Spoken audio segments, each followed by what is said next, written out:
Shoot.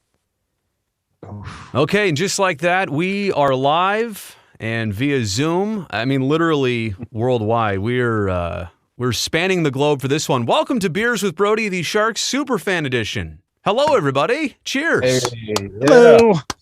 Ooh, cheers. All right, we're gonna go around the horn. Cheers. You may have seen some of these faces before on your social media streams. They are influential Sharks Twitter folks that I wanted to have on here, and we're going to discuss everything, I guess. Where the team's at now, where you hope they go, some memories from the past. I have this hypothetical, which I hope everybody can just digest right now and give me an idea on later. What if the Sharks won that Stanley Cup in 2016 against the Pittsburgh Penguins? How would things have been different the last, 5-6 years? How would things be different, or maybe not, today, for better or worse? So I want you guys to all think about that, because I will pose that question. So let's go around the horn. I really appreciate everybody for being here. Eventually, we'll get to Andrew. He's right in the middle there of that Brady Bunch box. Andrew's in Japan, which I can't wait to talk about. But let's begin a little bit closer to home and say hello to one of my good buddies, Felix. Hey, Felix. Hey, Brodie. What's up, everyone? I am in the East Bay. I'm literally half an hour away from the tank, though I don't go to much games, but either way, can always support from the couch, right? So, but I've been a Sharks fan for quite a while. I probably watched one game of the Chicago San Jose series back in 2010, and then I don't really remember much of it, but I do remember the one against Vancouver the following year in 2011. So kind of the same result, huh, Felix? One step away from the Cup final, didn't get past the conference final. I mean, yeah, that's it's. And we'll talk more about this, I'm sure, as the show as this rolls along.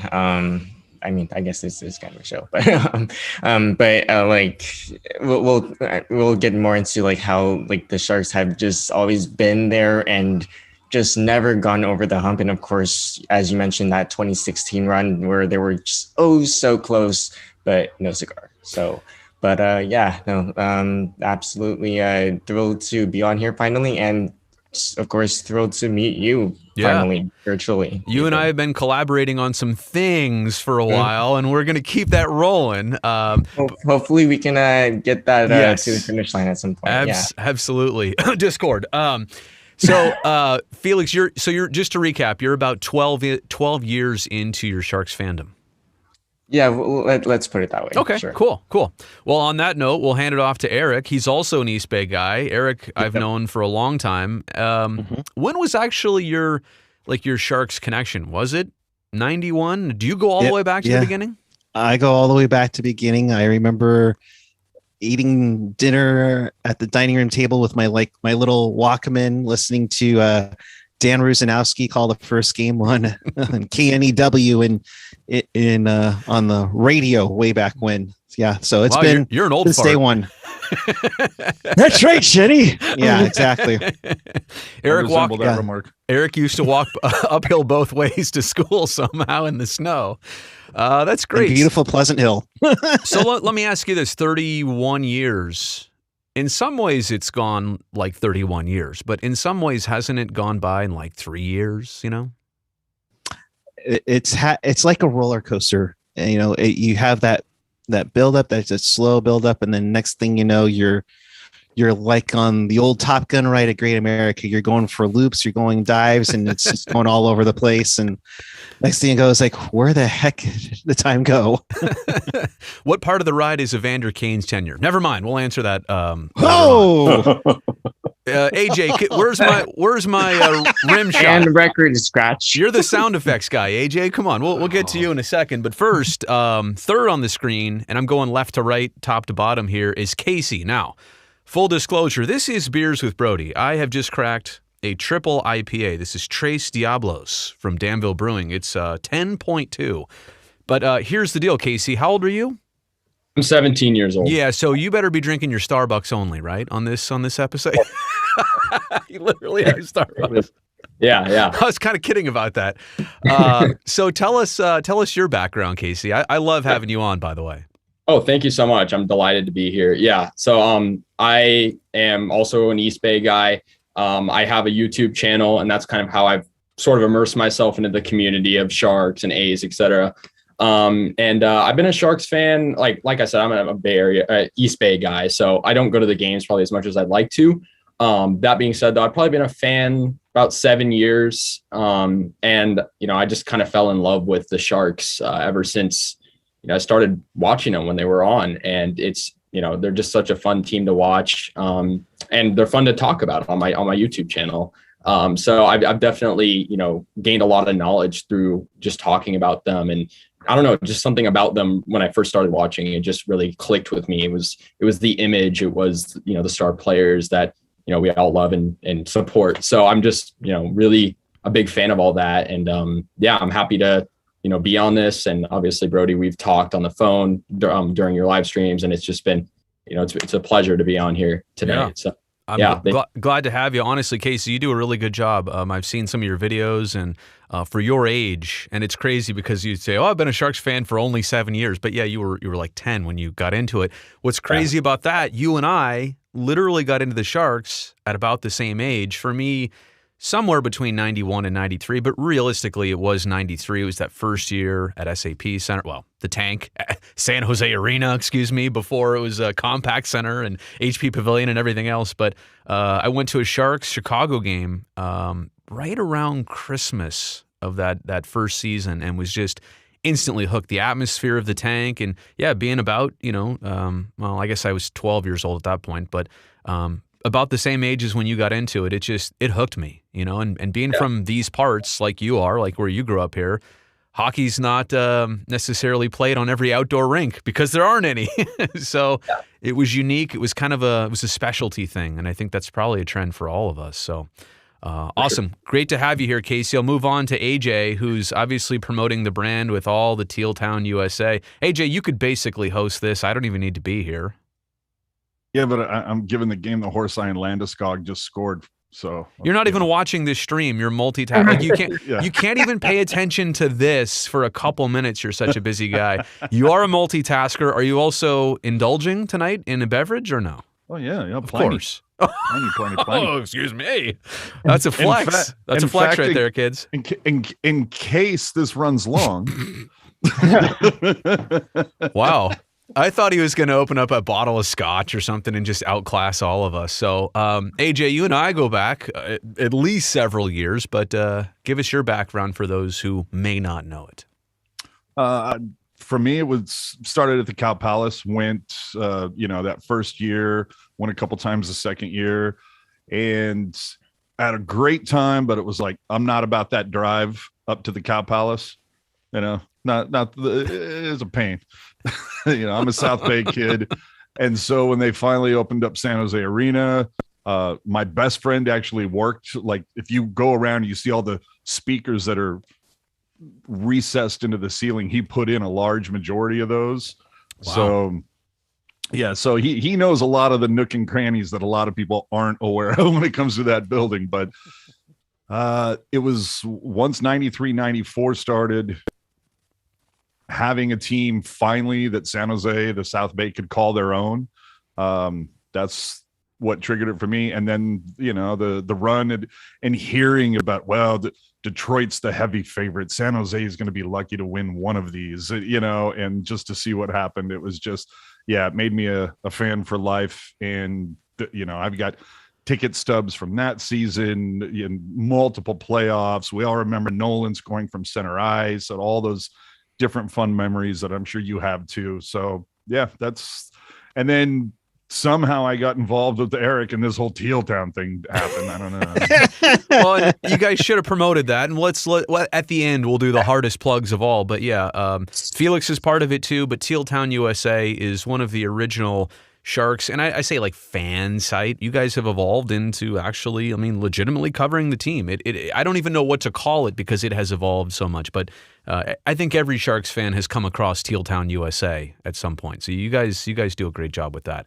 No, I appreciate that. And no, for me, it's no. If we're gonna plug, It's about the jerseys, brother. Oh, here you go. He's Oh, he's boy. hawking jerseys now. I'm hawking he's already custom jerseys. pumping his own side projects. They are Yeah. no, they are impressive though. I got to give it. Like you sent me Sure. some pictures before he came on tonight of what's in your mailbox tomorrow. Apparently, Yeah. my goodness. I mean, I'm excited by this stuff, so I can't wait for other people to see their reaction too. I'll move on to Andrew, and I got to tell you, of all the things I'm excited about here, we're crossing the Pacific Ocean for this live stream, Beers with Brodie. Andrew is where in Japan? Where are you, buddy? I am in Fujisawa City in Japan. Okay. It's about like 1 hour drive from Tokyo. And so it's 9:15 p.m. here in California right now. What time is it, and what day is it where you are? It's already the 17th and it's 2 p.m. What's tomorrow like? What's my Thursday gonna be like? I know you don't know that. It's just I always get a kick out of that, and you're always on the live streams on Sharks Night Shift. I always appreciate you commenting as soon as I see it pop up. It's awesome. So tell me your story. You're obviously half a world away. Are you from these parts, or how did you get into the Sharks? What's the whole deal? I don't even know. Well, I've been a Sharks fan for about 16 or 17 years. Wow. My father was a Sharks fan. Well, he is still, but so I lived in Cupertino, Okay. and my father took me to the Shark Tank to watch a game, and I was like, wow. And then I became a Sharks fan. That's very cool. It was the experience alone. So I gotta say right here, I mean, looking at you right now and just knowing where you are in the world, that's got to be one of the only Joe Thornton jerseys or Sharks 25th anniversary sweaters that exist in the whole country of Japan, right? Yeah, could be possible. Yeah, I mean, it's not. You don't see anybody really talking about hockey. Hockey's not. Is it non-existent in Japan? Well, there is an Asia League, but it's not common. Okay, Only a few people know about it. got it. Very Brodie? cool. Yes. I don't mean to hijack your show. Please but do. No, I'm just. I think this is so cool. Like Chief is on the other side of the world. He's got more stuff in his room than I do. Well, I love it. So that brings a great question, Andrew. Is that stuff with you? Is that from your time living in Cupertino? Do you still have friends that send you Shark stuff? Like, where do you get your supply from? Well, these are the stuff I got when I was in Cupertino. Okay. So I don't have a New Jersey, so I really want one. Especially I want to get a William Macklin jersey. Okay. Well, how about we get him on the team first, and then we'll get your jersey. Oh yeah. jersey. Yeah. We gotta. You know what? Somebody's got to tweet at Jonathan Becker here. I mean, we gotta let the Prez know that we got a fan here who, like, it's hard being a Sharks fan where you're at, Andrew. Right? I mean, the time difference. It's not easy, right? Yeah. Yeah. All right. Well, It's you're pretty. Sorry, I do want to jump in and just sort of to piggyback off since he is in Japan. There was a first Japanese-born player to score a goal in the AHL. That's right. Yeah. Recently. Yes, for the Abbotsford Canucks, and just really cool to see. And I'm gonna get more into this later, but it's just really cool to see just the impact of the sport. Just yeah. Well, I think, like I said, I think the biggest thing is Andrew, as a Sharks fan, where he is in a place that's not completely exposed to hockey. And Felix, to your point, it does exist on the smallest level, and that's what makes any young player coming out of Japan even that much more special. It really does. Sure. Andrew, so happy to have you here, buddy, and can't wait to talk to you a little bit more. Let's get into Paul, who is sipping something right now. I was going to ID check Paul the same way I did Casey, but I found out that Paul's actually 25. Is that Pacifico?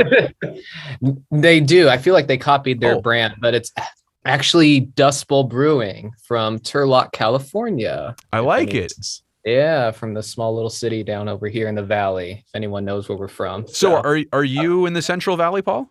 Yeah, so little town called Ripon, but they like to call themselves the almond capital of the world. So if you love your almonds, or almonds as the locals call it, you'll probably get it from here. So you're pretty nuts, huh, Paul? Oh man, where's my rim There's shot? your soundboard, Brodie. Yeah, where's the soundboard today? Stand by. Let me get that fired up here. Oh, I just popped it on the screen accidentally. Give me a second. Let me try that. I'm just, if you don't mind, Give me a second. I need to actually. He's got a vamp, everybody. He's got a vamp. All right. Paul, you must be nuts. Oh, wait. You guys may not have even been able to hear that. Yeah, no, we heard it. Oh, did you? Okay. You heard it. I was realizing the way it went out on the stream. It never mind. Anyway, dude, the mix minus is dialed in, buddy. Look, I don't even. So many configurations here at the home studio. I don't even know what's going on half the time. Okay, so Paul, what's the story? How'd you get into the Sharks? And obviously for you, coming to the Tank is a pretty big haul. Hour and 30 minutes. There you go. Yeah. It's never fun. Just only one way too through that hill. So Tracy or through the Altamont Pass, right? Yeah. Mm-hmm. So it's like, and if there's one accident, you're screwed. Right. And if you kick traffic either way. So, but no, just DirecTV, we got it in 2010. And I was like 12 years old. We were not into sports, me and my brother, just surfing the channels. And we just saw this hockey game on, these guys in teal jerseys. And we're like, these guys are cool. They're hitting each other, fighting. They're playing the Anaheim Ducks, I remember. And I think we beat them like 4-1. And I'm like, we got to go to a game. And we were like, my dad's just took us. And that whole experience, I think I was around the same age. Like Casey said 12. I was probably the same age too. Yeah. Around 2010. And I think it was the same team, the Ducks. Somebody threw a dead duck on the ice, and I'm like, I love this atmosphere. I love hockey. So ever since then, I just became a huge Sharks fan. So that whole atmosphere, and it's just such a unique sport. And, and around here, we're not really exposed to it. So finally getting a taste of something different that I can finally get into that's not football or baseball, it was nice. So you're saying you didn't really follow any other sport until this? No, I just played soccer. Okay. And I followed soccer for a while. The Earthquakes I did like for a while. Okay. Back when the Wondolowski days and Wando's a legend. Way back when we had Landon Donovan too. Oh man. Yeah, and back when we played at the Buckshaw Stadium at the college. Ooh, so yeah. Before they even had a home arena. So right. So now they're very blessed. So it's just been I just didn't like soccer. I did that whole thing, played it when you're young for like first 10 years of your life, and then you just kind of get out of it. But then someone built a roller hockey rink in Ripon, out of all places. And it's now shut down, sadly, but I got into it at the right time, and I played it right when I got into it with the Sharks from like 12 to 16 years old. It's crazy you mentioned that. I was just about to ask you, can you skate? And it's amazing because there's two things part of your story that I can relate to. Going to the Tank for the first time, that experience sold you, it sounds like. And then the second thing is, once you also learn to play the game, it doesn't, trust me, I'm terrible at it, but once you start to skate, handle the puck around, and you gain an appreciation for actually what you're watching, you connect with it even deeper. Oh yeah. And it's especially when you do it on ice, it's a whole nother world, especially from roller. Yeah. And then I fell in love with the Sharks so much that as of late, I got a job with them on the Tank Patrol. So we have a Sharks employee. So I often see, you make the I often see you around. Yeah, I often see you behind the scenes, but I don't, get in your way, Brodie. But I work down below in the tank with the green jerseys on Tank Patrol. So got it. Yeah, and I do happen to see AJ. I talked to him about his jerseys one day on Teal Town. By the way, it's an honor being with Teal Town USA. They are the best. Wow. That's very cool. Hey, Paul, enough of that. This is my show. Okay? Stop. Like, seriously, I don't. Cool. If I plug them, it's one thing. I don't need you plugging them too. Okay. I'm kidding, man. I'm kidding. No, it's awesome. It's awesome. It's an honor to be with both of you guys at the same time. Okay, there we go. I get the best of both worlds. There we go. Great. Well, it's great. It's great to have. I didn't know you worked for the team. That's a great backstory too. So. Yeah. No, it's the best job in the world to just be behind the scenes, working with the whole production and events with the bringing fans on the ice and doing stuff. Awesome. Like that. So, yeah. Paul, great to have you here, Paul. I really appreciate you joining us. I'm so excited to welcome in Maddie, who is a regular viewer / chatter. Anytime we do Sharks Night Shift, she drops in and she lays down the hammer usually of how she feels. Like, she makes great points. I'm really excited to actually kind of meet you here for the first time. Hi, Maddie. How are you? Good. How are you? It's nice to finally, be in a space where we're facing face to face. It's not just you, Snoopy. Well, it's not just you chatting, me putting it on the screen, and me talking only to you. You get to talk back to us tonight. That's awesome. So, what's your backstory? What's your shark story? Tell me what you like. Sure. So I guess my family was always kind of a hockey family, specifically my dad. He played goalie growing up, I guess, and I always grew up going to the rink with him. I was always like the little girl on the ice who would help him put away pucks at the end of each practice. It was really fun. But then my parents had been season ticket holders since like the very beginning of the Sharks. And then all I ever knew was growing up going to HP Pavilion. And yeah, I kind of got sold from there. And then, of course, over pandemic, you always catch up with things that you grew up with. I started keeping up with the Sharks again through those 2, pandemic seasons. Rough, but stuck through that, I guess. Yeah. And then we ended up here in this season, and then I kind of got into it even more, and I'm just really glad I stuck through it all. Do you have a favorite player along the years? It doesn't even have to be current. Did you have a favorite season over all the years, or a Sharks experience you want to share? Favorite player. I've always been a goalie person, probably because of my dad. Nabby will always be my personal favorite. Always will be. Wait until you meet him. It's less impressive when you know him. So I've met him like once, like a little offhand once. He was nice though. No, he is. I wouldn't tease unless I actually like the guy and know him a little bit. So, great. And are you local? Are you here in Northern California, Maddie? Yeah, so I'm actually in the East Bay, but since I'm in college, I'm actually in San Francisco. Okay. In like the Lone Mountain area. This is quite the theme. Everybody is there's I think AJ's in the South Bay. Is that it so far?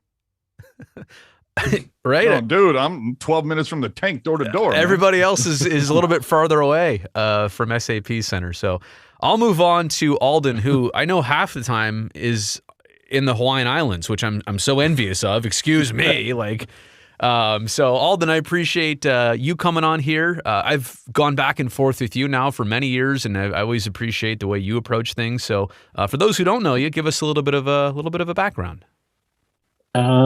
Yeah, I think my introduction to hockey was like the early aughts. I went to Steve Ott. Yeah, earlier. I just went to I bought tickets to a game as a thank you to a friend of mine that I used to work with who got me a job. And so my first game was, a playoff game versus in the series versus St. Louis way, way back. And we got there late, and I remember opening the doors to the tank, and it was just as the anthems were starting, and I could just hear the roar of the crowd. Like you could feel the roar of the crowd. Yeah. And I was like, this is pretty cool. And so enjoyed that game, but then kind of dropped off for a few years, and then it kicked back in around 2006-07, and started to go to a few games here and there, and then it just really started ramping up from there. Yeah, and probably really kicked in around 2009-10, and yeah, and I don't know if I had to say favorite memory I've had or experience has been probably a tie between running into the entire team at CB Hannigan's the day after Chicago bounced us in 2010. And having one too many drinks with the whole team, and actually had to spend the night in Los Gatos. But that was just a crazy, insane night. And then the other experience was a few years ago. A friend invited me down to Anaheim for a pretty special experience there. They call it Between the Benches. And it's like a full VIP game experience there. And cool. I think Eric was at that game too. We never quite met up, but that was a fun game. So I like how your experiences are a little bit different than games themselves. They are actual encounters. Alden, I'm gonna judge you a little bit here. I can't see the numbers on your sleeve of your sweater. 68? It's Melker, baby. I was trying to make out what those 2 digits were. Yep. Is that your only Shark? It can't be your only Shark shirt. No, right? I've got number 44. I've got a Eddie sweater. How does AJ know every sweater you have? Because we drink before games. Oh. Yep. Alden, you hang out with this guy on purpose? Yeah, we get our drink on before the games here and there. But Eddie and Malker, I really miss Malker. But I think my whole thing with finding players all these years that I've liked to favorite have been, everybody's had Thornton and Marlowe sweaters, things like that. And I wanted to maybe support guys that, aren't maybe a fan favorite and that sort of thing. And there's something about defense and Mark Edward that I really like. And, it's for as much as it seems like he's struggling, I just hope that he'll find his game, and Melker, I've just always appreciated the way that he played. There are a lot of haters out there, but I liked his game. I felt like he played a good 200-foot game. I felt like I haven't seen much of Melker with the Sharks this year. Yeah. You know what though? He made a great point because I remember he's not on. Oh, sorry. He made a great point. I remember Brodie a couple years ago. You actually talking about jerseys or getting jerseys, and you were saying that you would like to see some jerseys around the barn that maybe didn't get the hype, the Marcus Sorensens and the Melker Karlssons. I always, and that's honestly, Alden, I'll tell you this, I always appreciate seeing somebody who's got a different name on the back than you would expect, and they've got a story of exactly why. And I always love to ask that story. Why? And sometimes it's like, oh, I won the jersey at an auction. So it's like, it was the cheapest one. Full disclosure, though, I got this jersey from Melker directly on Fan Appreciation Night. Nice. Okay, but then you kind of hit the home run then, because if you already like the guy, and that's the way it was, the jersey off his back deal, right? Is that what you're talking about? Okay, no, that's exactly. A good one. Well, Alden, I don't know, you on your screen, if you look behind Eric, I think he has the jersey that every Sharks fan truly covets. Wow, I'm just now noticing that. What a forgot to mention that before. No, Eric, see, AJ, you could learn something from Eric. Oh, really? We're going to go there. Yeah. Okay. Wait, all right. I'm controlling this Zoom, right? Could I shut your, can I mute you if I need to? Just kidding.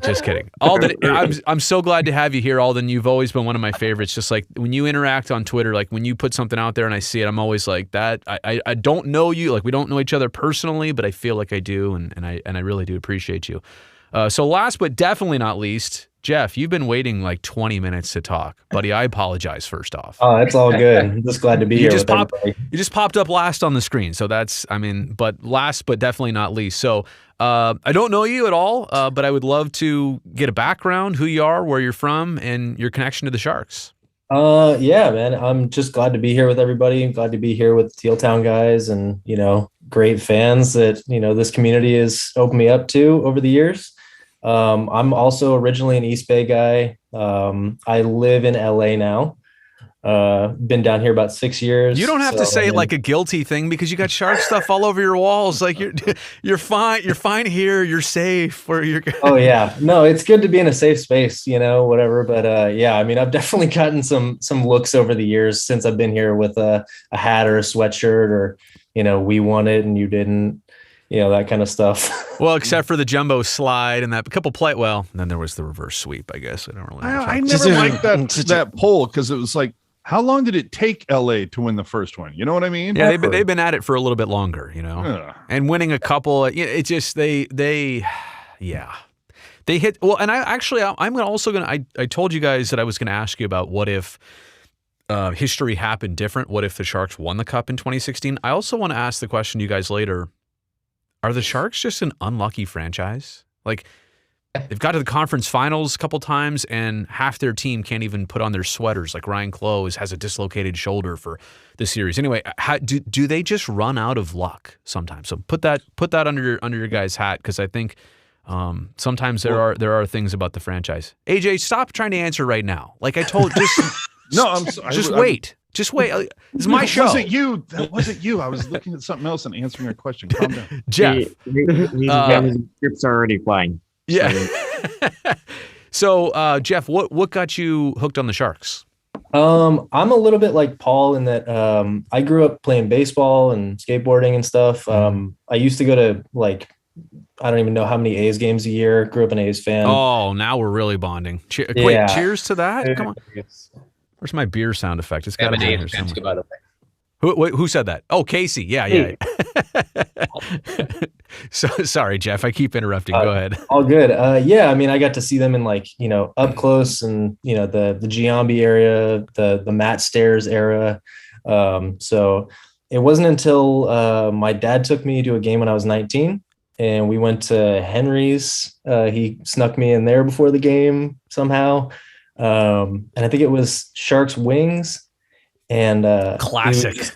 I mean, what a way to get introduced. You know, you went to Henry's High Life before a Sharks Wings game. I mean, he knocked it out of the park.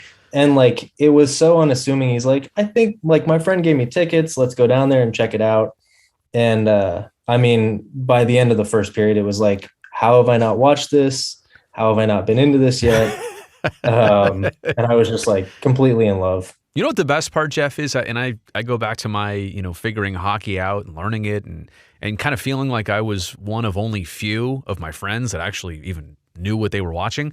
It feels almost exotic at first. You're like, wait, this is sports. This is different. This is one that not everybody's talking about. It's certainly easy to enjoy. There are some quirks to it, right? The language of it's got a whole different vocabulary, I think, in a lot of ways. And honestly, too, it's the whole barrier of, okay, so if you like basketball, you could probably go get a ball for $30 and go shoot hoops at the local middle school. But for hockey, it's like, okay, you either need a couple $100 worth of gear of rollerblades, and it's not the same, or I mean, what are the chances you actually find an ice surface? So it does feel a little bit exotic, huh? When you initially get into it. Oh yeah, I mean, just the scale of the whole thing, and how big the players are, and especially going to the tank, lights go down, Metallica comes on, Sharkhead comes down. That's kind of hits the nail on the head. Yeah, this is awesome. Cool. Well, we've talked to everybody so far. We've gone around the horn, which is great, and we're going to kind of open it up to a bunch of different topics now. First thing I want to get to, and I've had this thought recently because it's 5 now plus years removed.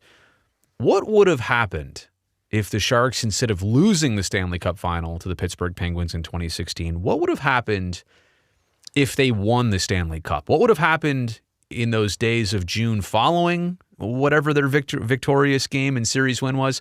What would have happened in the weeks after that, the months after that, the seasons after that? How would things, for better or worse, even be different here now today? Does anybody want to take that up?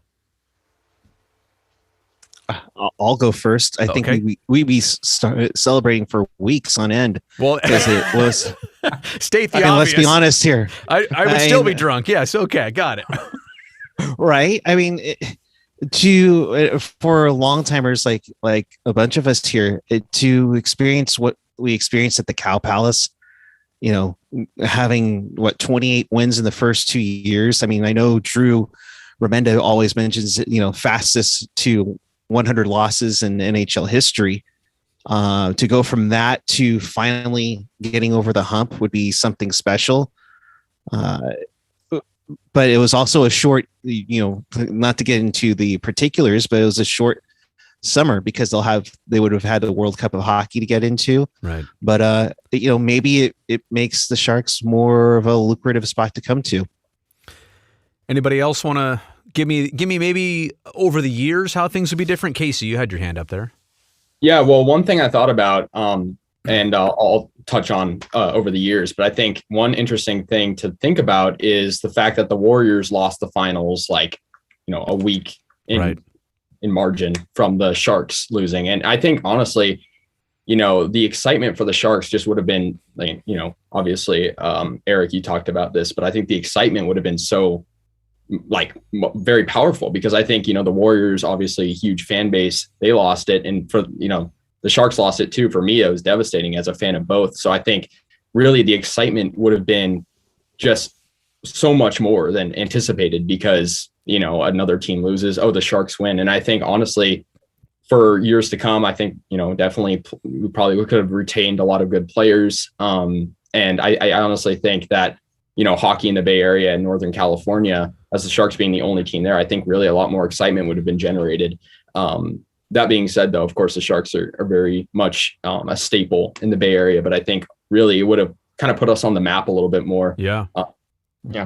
Devastating loss. And I see the Draymond Green jersey and the Iguodala jersey behind you, and I think AJ wants to jump in next. I mean, I'm almost still bitter, and I hate to say this. I mean, I love the Warriors. I truly do. I grew up watching Run TMC. It is one of my favorites along with the A's and Sharks, but I was almost a little bit bitter that the Warriors were in the finals, the NBA finals at the same time. They were in Cleveland. We were in Pittsburgh, back and forth, and it kind of sucked away some of the attention that should have went to the Sharks. Now, that we're only talking about the series. AJ, I'm talking about if the Sharks had actually won that series against Pittsburgh. What would have been different for you?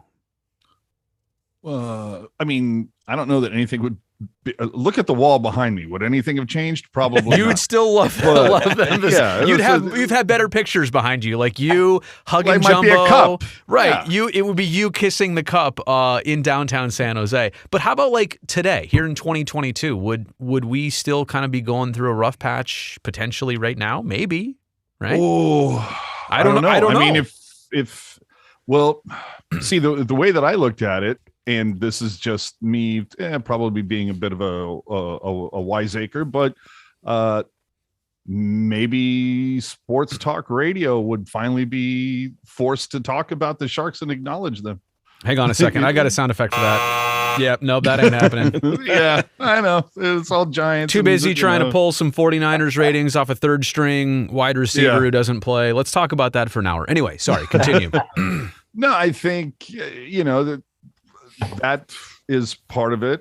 I mean, I don't know the last time I've seen a Shark Central episode. I don't know about you. Well, they canceled me. You don't. Actually, to be honest with you, a huge limitation is just access to human beings at this point, right? And keeping everybody safe. And it's just we can't do the stuff that we used to do right now. So, but I don't know. Do you think maybe it would have led to the idea of a new venue? Do we need a new venue? Well, you talk to some fans and they're kind of like, the barn, she's aged very well. Yeah. But we're, 30 odd years now, and it's maybe the everything has gotten a little kind of stale, or maybe we need a refresh. Well, hey, look, you need to bulldoze the place to do what? Well, I think part of it has, what it has to do with is that part of it, they're looking at the future roadmap and seeing what Googleville is going to bring in. You think the casual fan is looking at that already? I know you are, and I know some advanced Sharks fans are, but you're already seeing. Well, I mean, you're already starting to see changes. They've already moved the Poorhouse Bistro to Little Italy. You are starting to see small, subtle changes around the building, and it's just going to get more so. But you're saying that if the Sharks won the Cup in 2016, there would have been something built up around it so that it could have catapulted them into. Where would you build this brand new venue? I mean, where the building is at right now is the perfect spot. And exactly. Remember where they were going to build the athletics? The San Jose A's. Don't rub it in. No, I'm not trying to rub it in. But remember, like that building was going to be built across the street. The train station, right? Yeah, right. There you go. All right. Maddie, you've been watching this intently here. What do you think would have been different if the Sharks won the Stanley Cup? And maybe the answer is nothing's different. I don't know. What's your take? That's a hard question. I really feel like part of me thinks that nothing would have changed, but at the same time, like, I agree there would have been a lot more attention on the Sharks. I feel like as the years have gone on, you don't see too many people talking about them. And I think that team is definitely one of the more, I don't want to say the most iconic eras, but it was definitely one of their better eras where there's a lot of attention. They had a lot of good guys. The team was really working together. So I feel like at the very least, more attention and more opportunities for them. But I don't know if I could say anything huge would have changed. That's well stated. And I think, you know what, sometimes I guess maybe that's the obvious thing, but I don't know that we really got into that yet. So I think that's actually pretty important. Andrew, from the global perspective, would the Sharks would have blown up in Japan, right? Obviously where you're at, they they would have been a global phenomenon. No, not really. Do you have any thoughts on that? And do you remember the whole Stanley Cup final? You were a fan back then, right? Yeah. I think I was listening to the radio, and well, I think that maybe Marlowe and Thornton could have stayed at the Sharks until they retire. Yeah. You're saying a cup win would have bought them kind of like the pass until the end, basically. Huh? Yeah. Yeah. Well, that's I had not thought about that. And that's why I love asking you guys this, and I love your responses so far. Because some of these things I think I had thought about, but that one I had not thought about. So, anything else, Andrew? Or or you're going to leave it on that one? That's a good one. Yeah, I think I'm okay. He got his one-timer, and it was a beauty. Anybody else have a thought on how things would be similar or different if they won? I was actually going to chime in.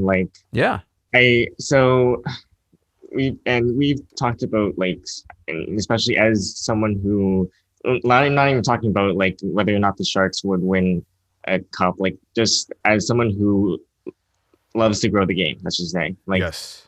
I think a lot of that I hear about is championships put teams on the map, which is obviously what we talked about. Yes. And I definitely think that a cup win would have put the Sharks on the map.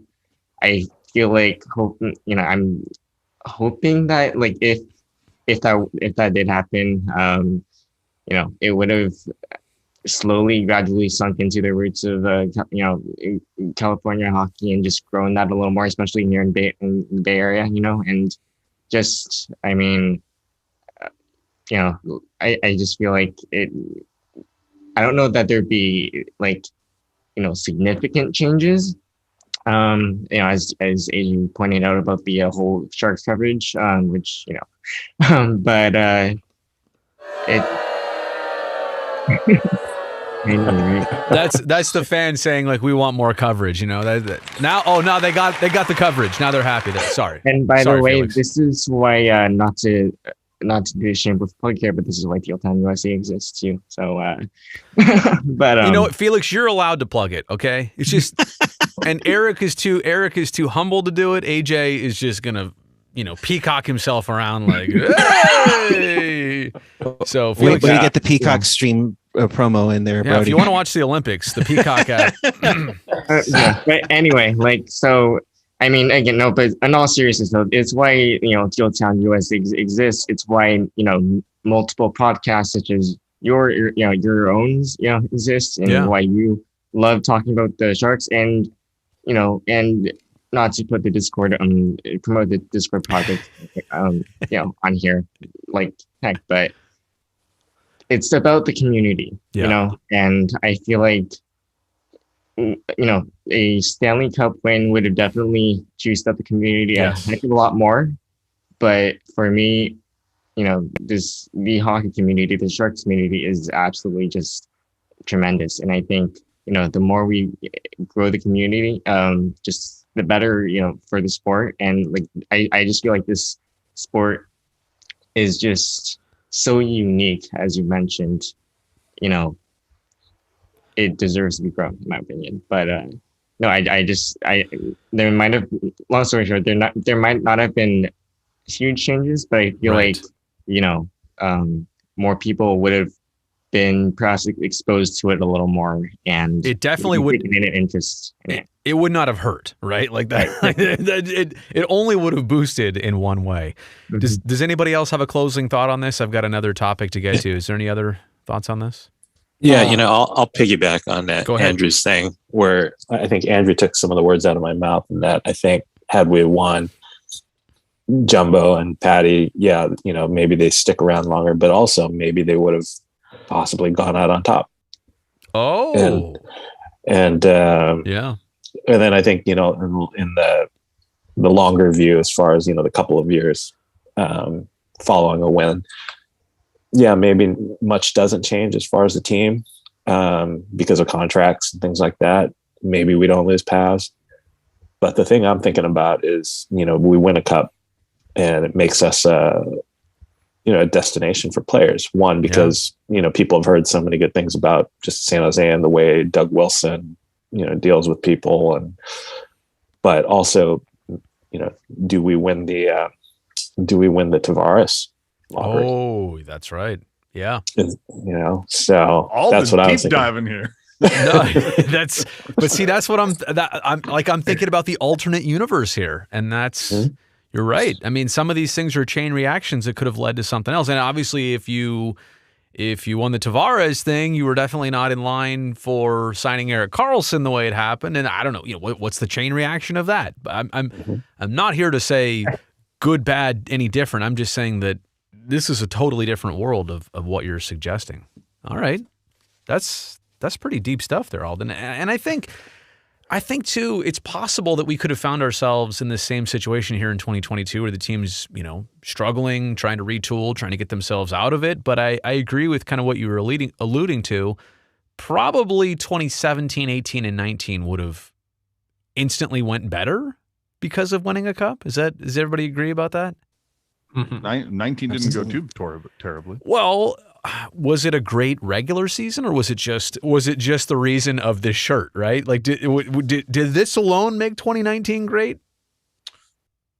Well, that's a great question you posed there. Here's what I want to respond to. How I want to respond to that. Yeah. If Game 7 hadn't gone the way it did, would you be wearing that shirt? Or would that shirt be even exist? No, well, of course not. But okay, so here's my response to that. This was a great moment, and that turned out to be the catapult of getting to round 2, beating the Avs like they did, getting to round 3, which unfortunately started like really well in the first game and then unraveled. But I'm saying, like, was this a great season because of this, or was this a great moment that made up for the season? I mean, I don't even remember how did 2018-19 even go? You guys have to help me out here. Jose. What's that? All-Star game was in San Jose. I remember that. Yeah, but I mean, it wasn't. Was it a President's Trophy season? Or they win the division? No, right? I mean, so. Yeah, but we all know what happened when they won the President's Trophy. Yeah, that's a curse. Yeah, you actually don't want that. You're like, yep, we'll pass on that. We'll actually lose our last 5 games so we don't get it. See, I actually have a question for you. This is not your show. But I can still. Okay, then I'll ask a question to somebody else. Fire away. I want this one. Bring it. Come on, bring it. Joe Thornton has 75 games left to tie Marlowe for the games played record. Do you think he does it? He's not going to do it this year, obviously. I mean, he gets scratched every other game. Right. But do you think if somebody throws him some money to play next season? Oh, of course he'll do it. I mean, he'll play if the opportunity is there.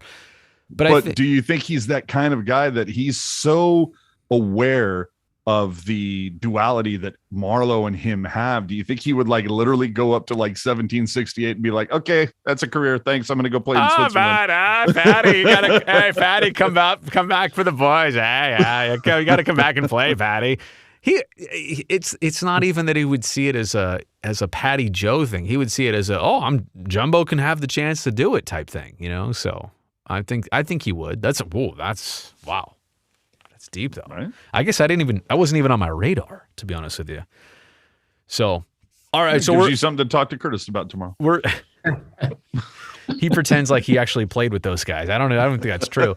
So, all right. So we're done with the alternate reality thing, right? We think that things might have been a little bit different if they won the cup. Maybe not totally different here today, but obviously we would have had some memories that we don't. We have this right now. I would rather. Nice t-shirt. One second. I do want to pull one thing. Here we go.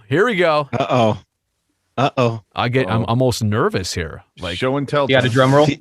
Felix jumped out of there. Where's the drum roll sound? Jumped out of that. Oh, whoa. Is that the jersey he was wearing?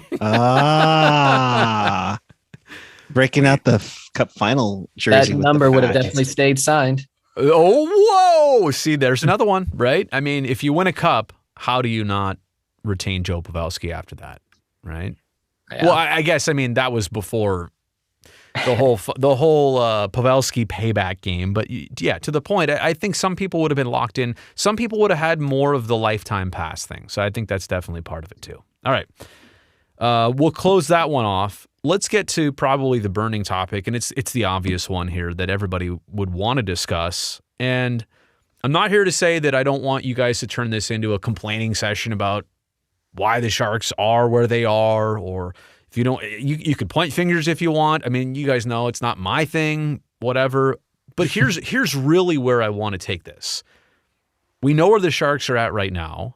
So optimally, how do you see them getting out of it? How do you see them getting kind of back to where they were, constantly competing, obviously getting in the playoffs every year, but making deep runs? How do you see them getting back to the hypothetically 2010s? Does anybody want to start that chat? Ooh. No. We got it. I do, but I feel like I've dominated the conversation. Jeff, do you want to say something about that? Yeah, I mean, I guess for me, the to answer your question with a question is like, who do you build the future of the team around? I'm leaving this wide open, right? So that's where you're starting, right? Is who where do you draw the line of what is your core and how that's going to start, right? Yeah, I mean, we have the trade deadline coming up, and that's obviously like the biggest talk of the community now. But then like after next year, you have the prospect of an offer sheet for Meyer potentially for a lot of money. So I don't know, like, who do you go with? Right. Or can you find a way for both? Maybe with $7 million more in cap space, if that is what the Sharks are dealing with, maybe it's less of a problem now. But quite honestly, I still feel like at this point they're a top 6 winger short. If you're asking me, where does it get better? I'm interested of what they do with that cap space, how they add to this team. I'm interested in who emerges next year. Can Jonathan Dahlen take another step? What will William Eklund be like? Are there any other prospects in the pipeline that, stick in the way that I think those guys can? Can you get a Knizhov back? I don't want to dominate this. I'm asking the question. I shouldn't be answering it. Casey, you've got something to say. Yeah, honestly, I was thinking about the question. I think really, sort of a topic that's been definitely a big topic in the past couple of years is goaltending. I think really if we could get a guy that we can get consistent numbers from night in and night out. James Reimer. What, you don't like James Reimer? I like him, but I definitely think that, Sorry, they're booing you, Casey, not Rhymes. Oh, sorry, go ahead. No, don't get me wrong. I love Reimer. Optimist Reimer, he's great. But I think, he has, flaws as well, as most goalies do. But I think really if we can kind of get a centerpiece like that to build our team around, I'm not saying like go after a Marc-Andre Fleury type player, but if we can get somebody we can have trust in, night in and night out, I think the Sharks are in a better position, because I feel like, this year it's like, obviously Reimer's been a little, a bit more consistent than Hill. But on the other hand, it's like, who's really the true starter at that point? I feel like it's hard to tell sometimes, like, so like Adin Hill was the starter on opening night. And then, so you kind of have that expectation, and then they start off really well and, 4-0, I believe it was. And then, things get iffy. And so I think really trying to obviously keep, the core guys like Hertl and Meyer, of course, and then trying to get, good defense as well. And I think, a guy like Mario Ferraro is a really good guy to build around as well. Yeah. He showed a lot of promise. So for sure. I hear what you're saying goaltending wise. They want Hill to be that next guy. It's just that Reimer overall has been more consistent. Plus the frustrating thing about this season specifically, Hill's been out with injuries and then COVID for a while. And then Reimer was out and it's 5 games here, 5 games there. If you truly want to have a tandem, like a 1-2 punch, you want to be able to throw 1 and then 2 and not 1, 1, 1, 1, 1. Oh, he's out. 2, 2, 2, 2, 2. That's not a 1-2 punch. That's a 1, 1, 1, 1, 1, 2, 2, 2, 2 punch, So I totally understand that. Sorry, can I jump in? Felix, please. Just to kind of, piggyback off that, I like even further to the goaltending point. I think it's more than even, and we all know it's more than just goaltending. This team needs work on multiple facets, and one of those sticking points, night in, night out, is defense. Yes. I mean, you look at team defense, right? Not Yes, just the blue line, because I think that's I know you know that, but that's such a misconception. The casual fan hears that and they're like, oh, it's the defenseman, right? Okay, right, yes, but in this case, yes, team defense does need work, but also in like I'm thinking right now, what I'm thinking right now is of the blue line, the Burns, the Vlasics, Carlsons, and just the number of minutes that they're playing, especially with Burns, playing just those heavy minutes night in, night out. 30 minutes a night. You're gonna burn them out, and we've seen the consequences of burning D-men out with such heavy minutes. And I hate to knock on Burns, but and his miscues have led to a few more than a couple of goals against. And not saying again sometimes it's it's on the goalies to save and make the saves that they need to save, but also the defense has to bail the goalie out. And when you don't have that great of a defense, I mean, and not to mention you have so much money locked up on the blue line. Yeah, Burns, he's making $8 million a year. Vlasic $7 million a year. So it's, and then you look at Ferraro. Ferraro is gonna want a new contract. He's in a pending RFA. So I mean, you've got this. You really got decisions to make on your blue line. Well, going back to Burns, and I'm not saying you kind of set the scene for him, but playing that many minutes, like you're gonna make more mistakes. You're out there twice as much as some of the other defensemen, right? And to your point, maybe you're burning a guy out. I'm one to think that if you look at the Sharks this season, they're actually more stacked right now on the blue line. They have more players of NHL caliber on a nightly basis than they do forwards. I truly think that it's forward depth right now, the lack of constant or consistent scoring that might be biting them. Maddie, how do you see the Sharks getting out of this? How do you see them getting away from where they've been? Yeah, I agree with Felix, and I agree with the whole you got to work on team defense. And I think seeing them shift around the lines between Dakota and the Sharks, it's been simultaneously a good thing and simultaneously, I guess, not a bad thing, but because with so many lineup changes and shakeups almost every single game, you're not building a ton of consistency. But at the same time, if things aren't working, you kind of have to shake it up. And yeah, I do think it's going to be important to build around the future. And especially if you want to have a strong top six, you got to find good prospects. And the name I also want to throw in for the prospects is Thomas Bordelot. Mm-hmm. He's been doing pretty well with Michigan. And I think he's got a good future with the Sharks. It just makes me wonder when they're going to bring him around. Because assuming the Sharks bring Eklund back next season or sometime in the future, I do wonder when they're going to start bringing prospects up to the team and see how things can be built around those guys. Absolutely. I mean, I think what you're saying is, in addition to many things, what you've said that's different is that the next phase of Sharks has to show up, right? Like an Eklund or a Bordelot, or and honestly, I how do I say this? I should be the one to spurt out all these names and tell you who I think's next. I'm kind of lost in all of it, and I say that because over the years, I've been wrong so many times. Some players have surprised me. I think they almost bury some players that they know are really good. They bury them so that you don't hear about them. And then they're like, hey, check out, you name it, and all of a sudden that player sticks on the team. So, and sorry, not to hog all the airtime. Please, John, I love it. I love it. Please just do. To piggyback of what off of what Maddie was saying too, Eklund, like she said, he's gonna be coming over. Probably next season, I would think. I think so too. So good.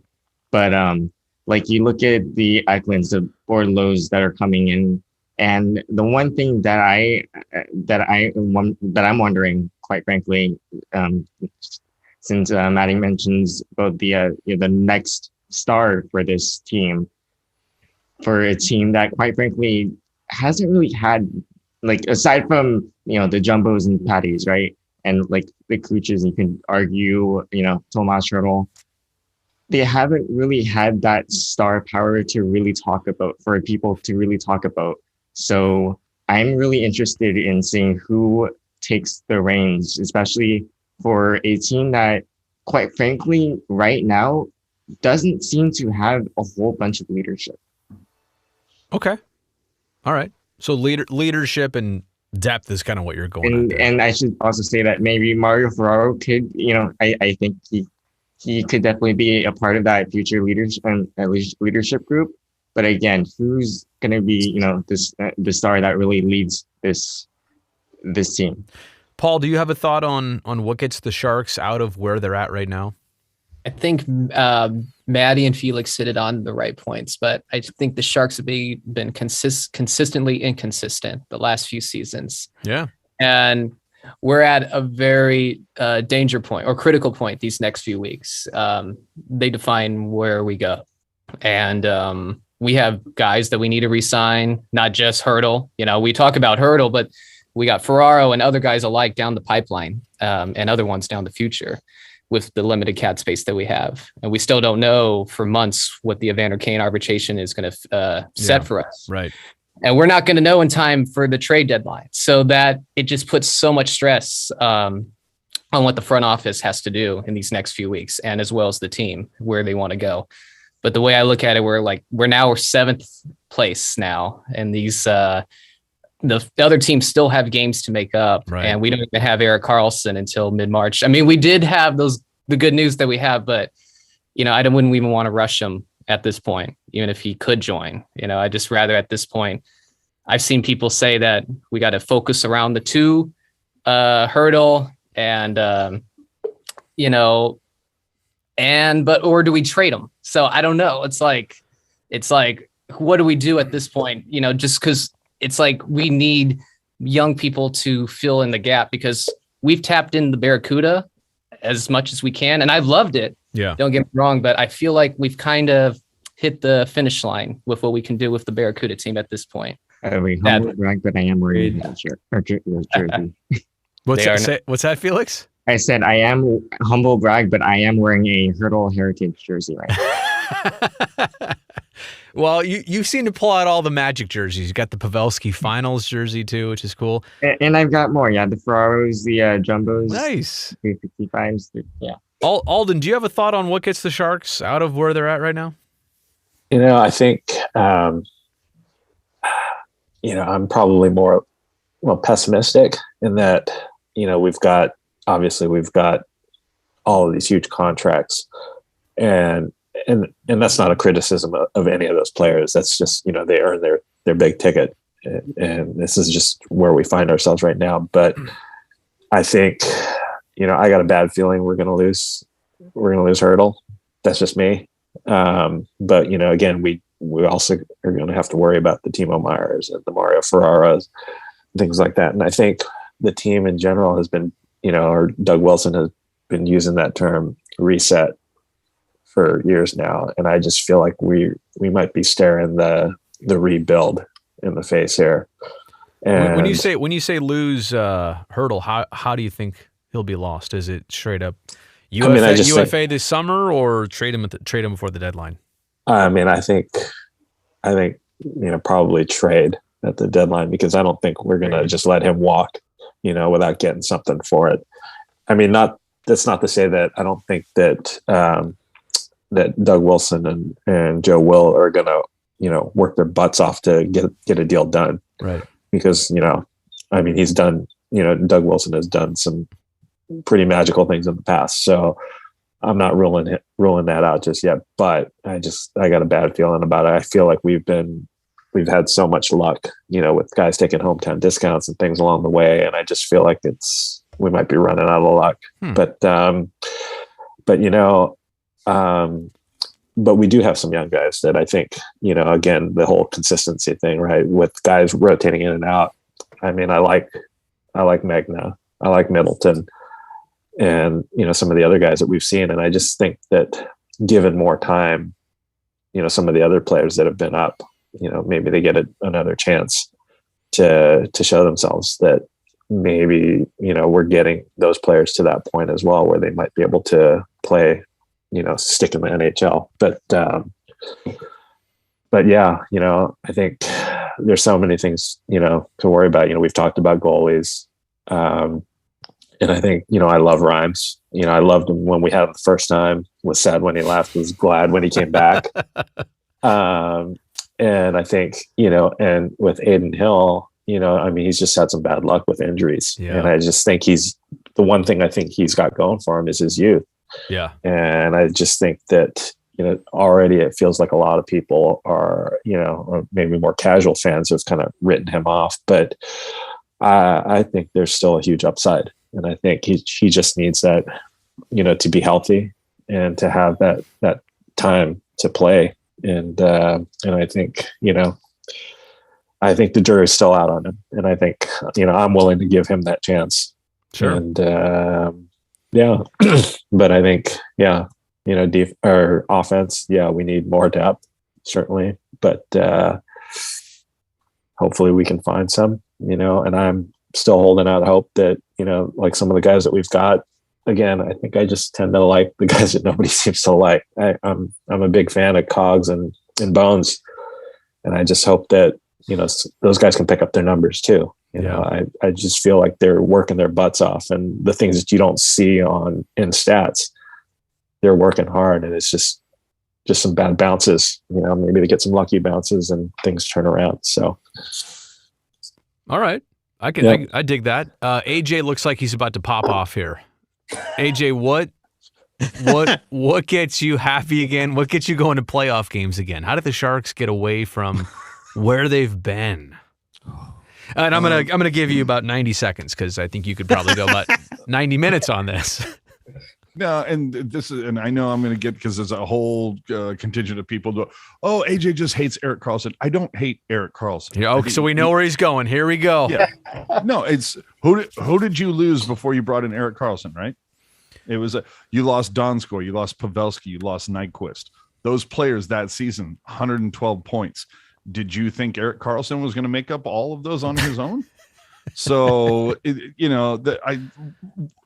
when you saw the Erik Karlsson deal, I'm like, okay, great, but you need to replenish that offense. Very much like Alden was saying, is that, like the blue line, yeah, okay, you've got some nice things there, but like, remember how deep this team was at center just a few years ago? Yeah, but the thing is not where did they go wrong, if that's what you're implying. I'm saying how do they turn the corner on this? Oh, how do they dig themselves out of the hole?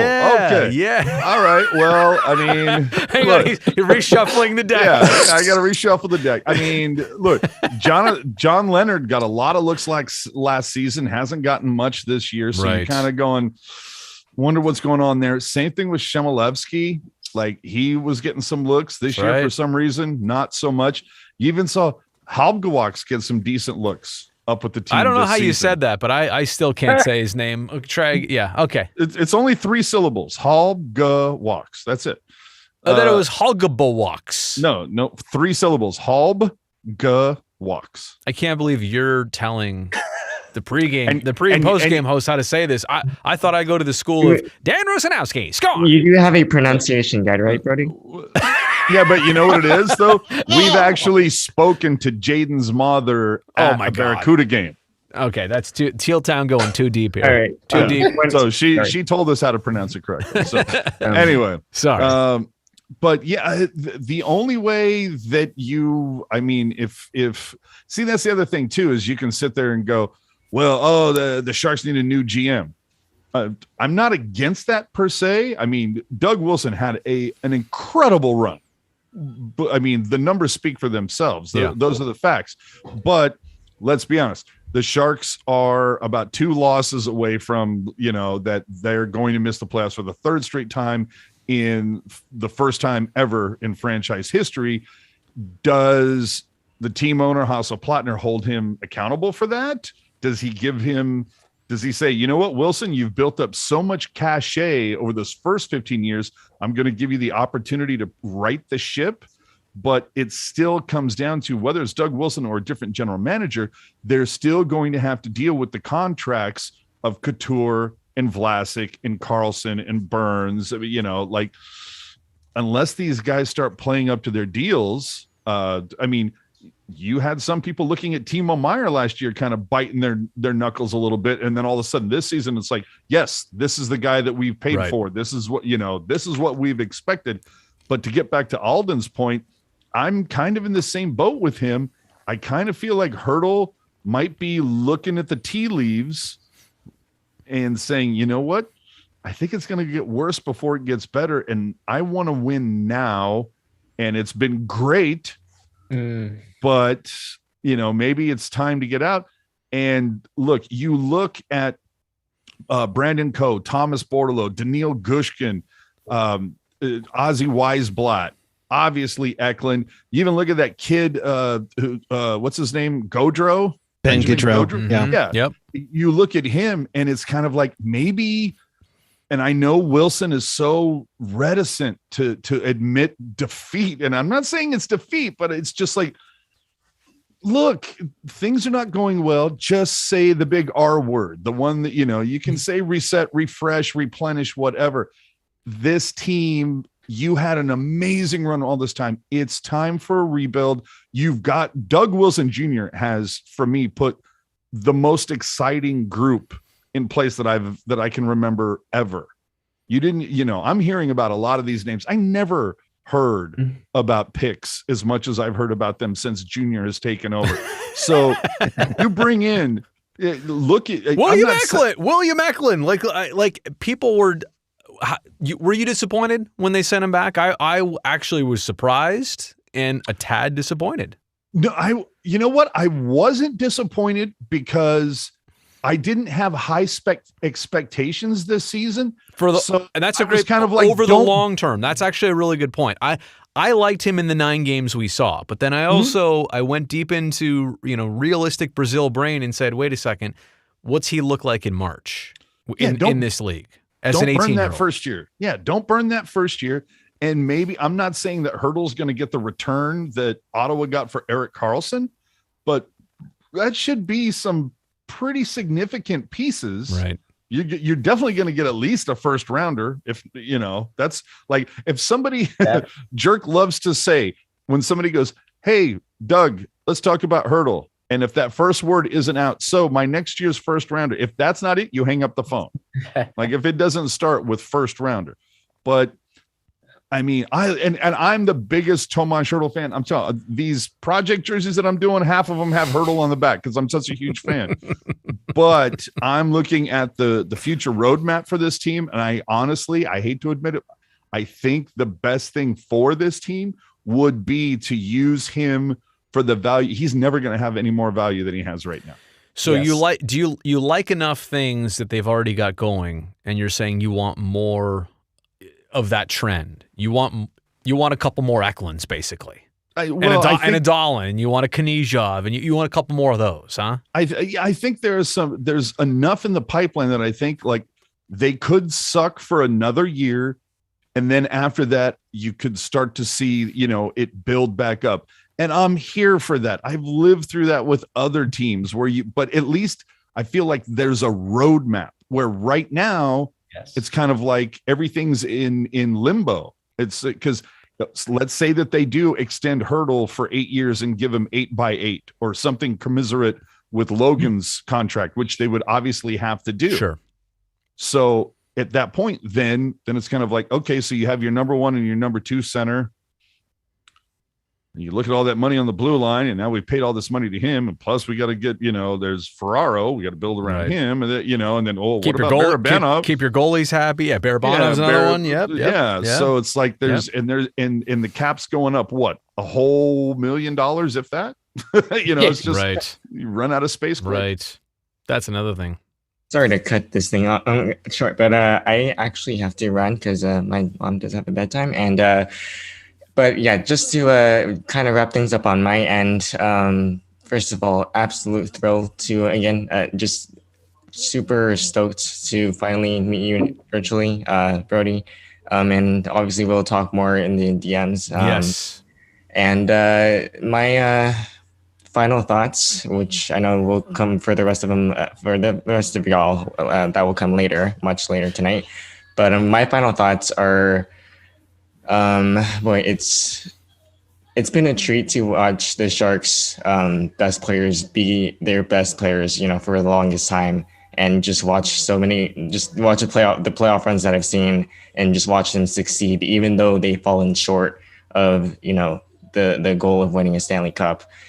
And right now, this point, we all brought up some really good points. I just want to see consistency. I want to see, this team, quite frankly, I mean, we all want to see this team play better, right? But we want to see this team, this organization, this front office address multiple issues. And, obviously that's not going to happen overnight, but the hope is that this front office realizes where this team is actually at and go from there. Because right now it's what we've been seeing for, since, the Game 7 win, that run, it's not cutting it. Like after all that, like what has the on-ice play brought them?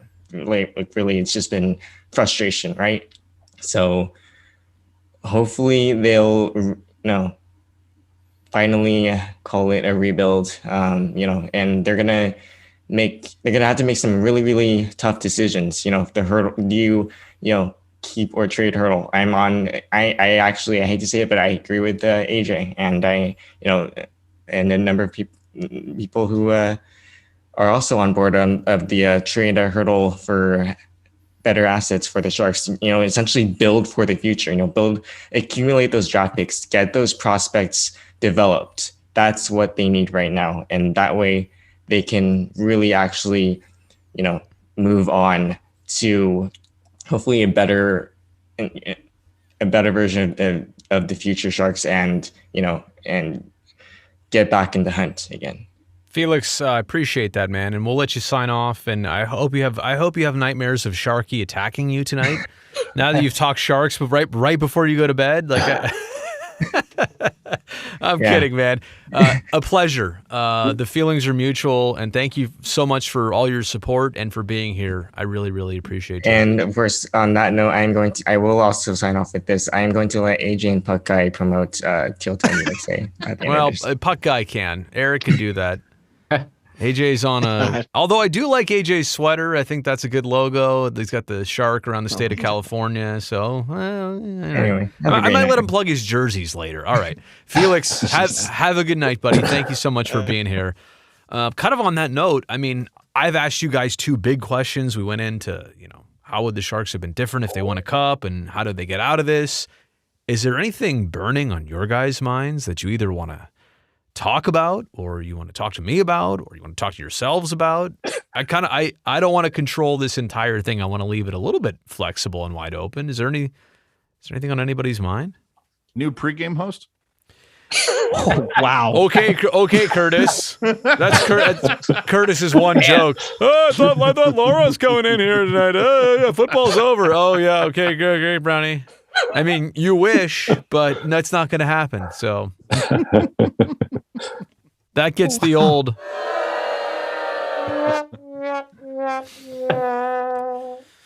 This is the toilet one. Oh, the toilet one? Yeah, that's right there. You guys know my soundboard a little bit too well. I'll go here. Yeah. The one thing I think I'm kind of curious to hear what everyone thinks is how everyone is viewing Boogie and the coaching staff. I feel like, again, I think he's doing a good job, and I think he still just needs to be given more time to work with what he's got, and I feel like the culture is turning around, and and I think he's got the buy-in of the players. But that's just my view. I'm kind of curious to see where everybody else is kind of coming from on that. I can just say with that, he's doing the best with what he has to work with. That's all I can say. Yeah. Would a different coach do any better with the same lineup?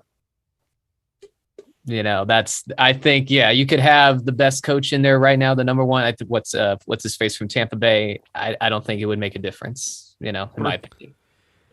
Yeah.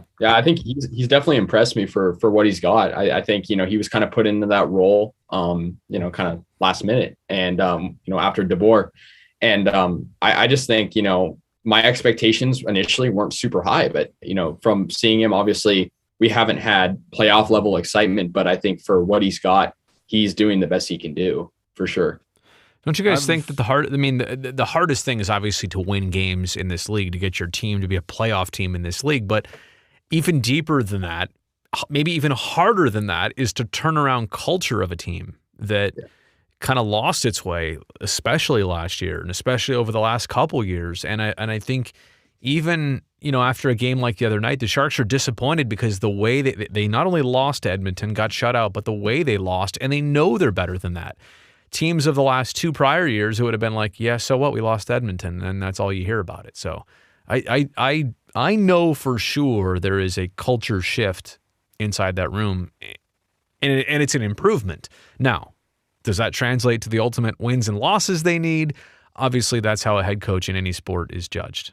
Who wants to keep going on this? I would give Boogie a little more credit for how many games did we see the Sharks get down early this season and fight back? Yeah. And I don't know that we saw that the previous couple of years where it felt like the team was just kind of raising the white flag a little bit. So I give Boogie all the credit for that. My only stance with Boogie, where I kind of look at him and go, I want a little more information as to why Balsers, who's been like your third best scorer, you want him on the power play, huh? I want him on the power play. Like I want to know why that's happening. I knew it. I want to know why Merkley is not like. Why is Merkley not in there? Because I can tell you that because he keeps wanting to wear the number 6, and Bob's like, "Yo, Merks, Brazil, the broadcaster's got that number. If you want to wear 16, we'll get it. No, 6? Nope, you're scratched tonight." So. Yeah. No, I agree. In all seriousness, on the power play, and I'm not the biggest fan of Lane Peterson. I don't know why he keeps getting the call over a couple other people, but I'll dive in on the Merkley thing. Curtis and I were talking the other night at the game. We were talking about a way to interview him and have him, on our show, whatever. But I was said, I'm actually kind of disappointed that, while they're down Carlson, and there's, opportunity to get an extra guy in there on a given night, that he kind of fell away from getting the first cracks at it. And, the first couple games, I saw a little bit of Dan Boyle in him. Now that's saying a lot. Stanley Cup winner, Olympic gold medalist, but undrafted. All around badass. Absolutely. A guy can make a Moscow Mule like nobody's business. Trust me, I know. Still drunk off that. But no, it's I want that opportunity for him. So anybody else want to talk about the coaching stuff?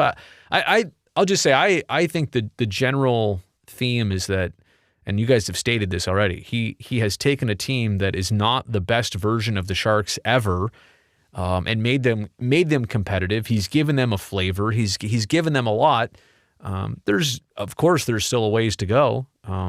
But until the coach gets out there and skates a few shifts, then I don't know. There's only so much they can do on a given night. Can I ask you a question? Please. How much do you think Kane's absence has had to do with the culture?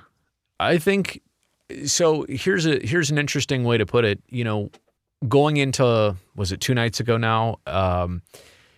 Everybody seems like they want that one quote. They want a player to just blow up on Kane, and they want Kane to blow up on the Sharks. And Bob Boughner might have went the farthest, and just kind of describing why it didn't work and this and that. And it wasn't one particular thing. It was a lot of things. But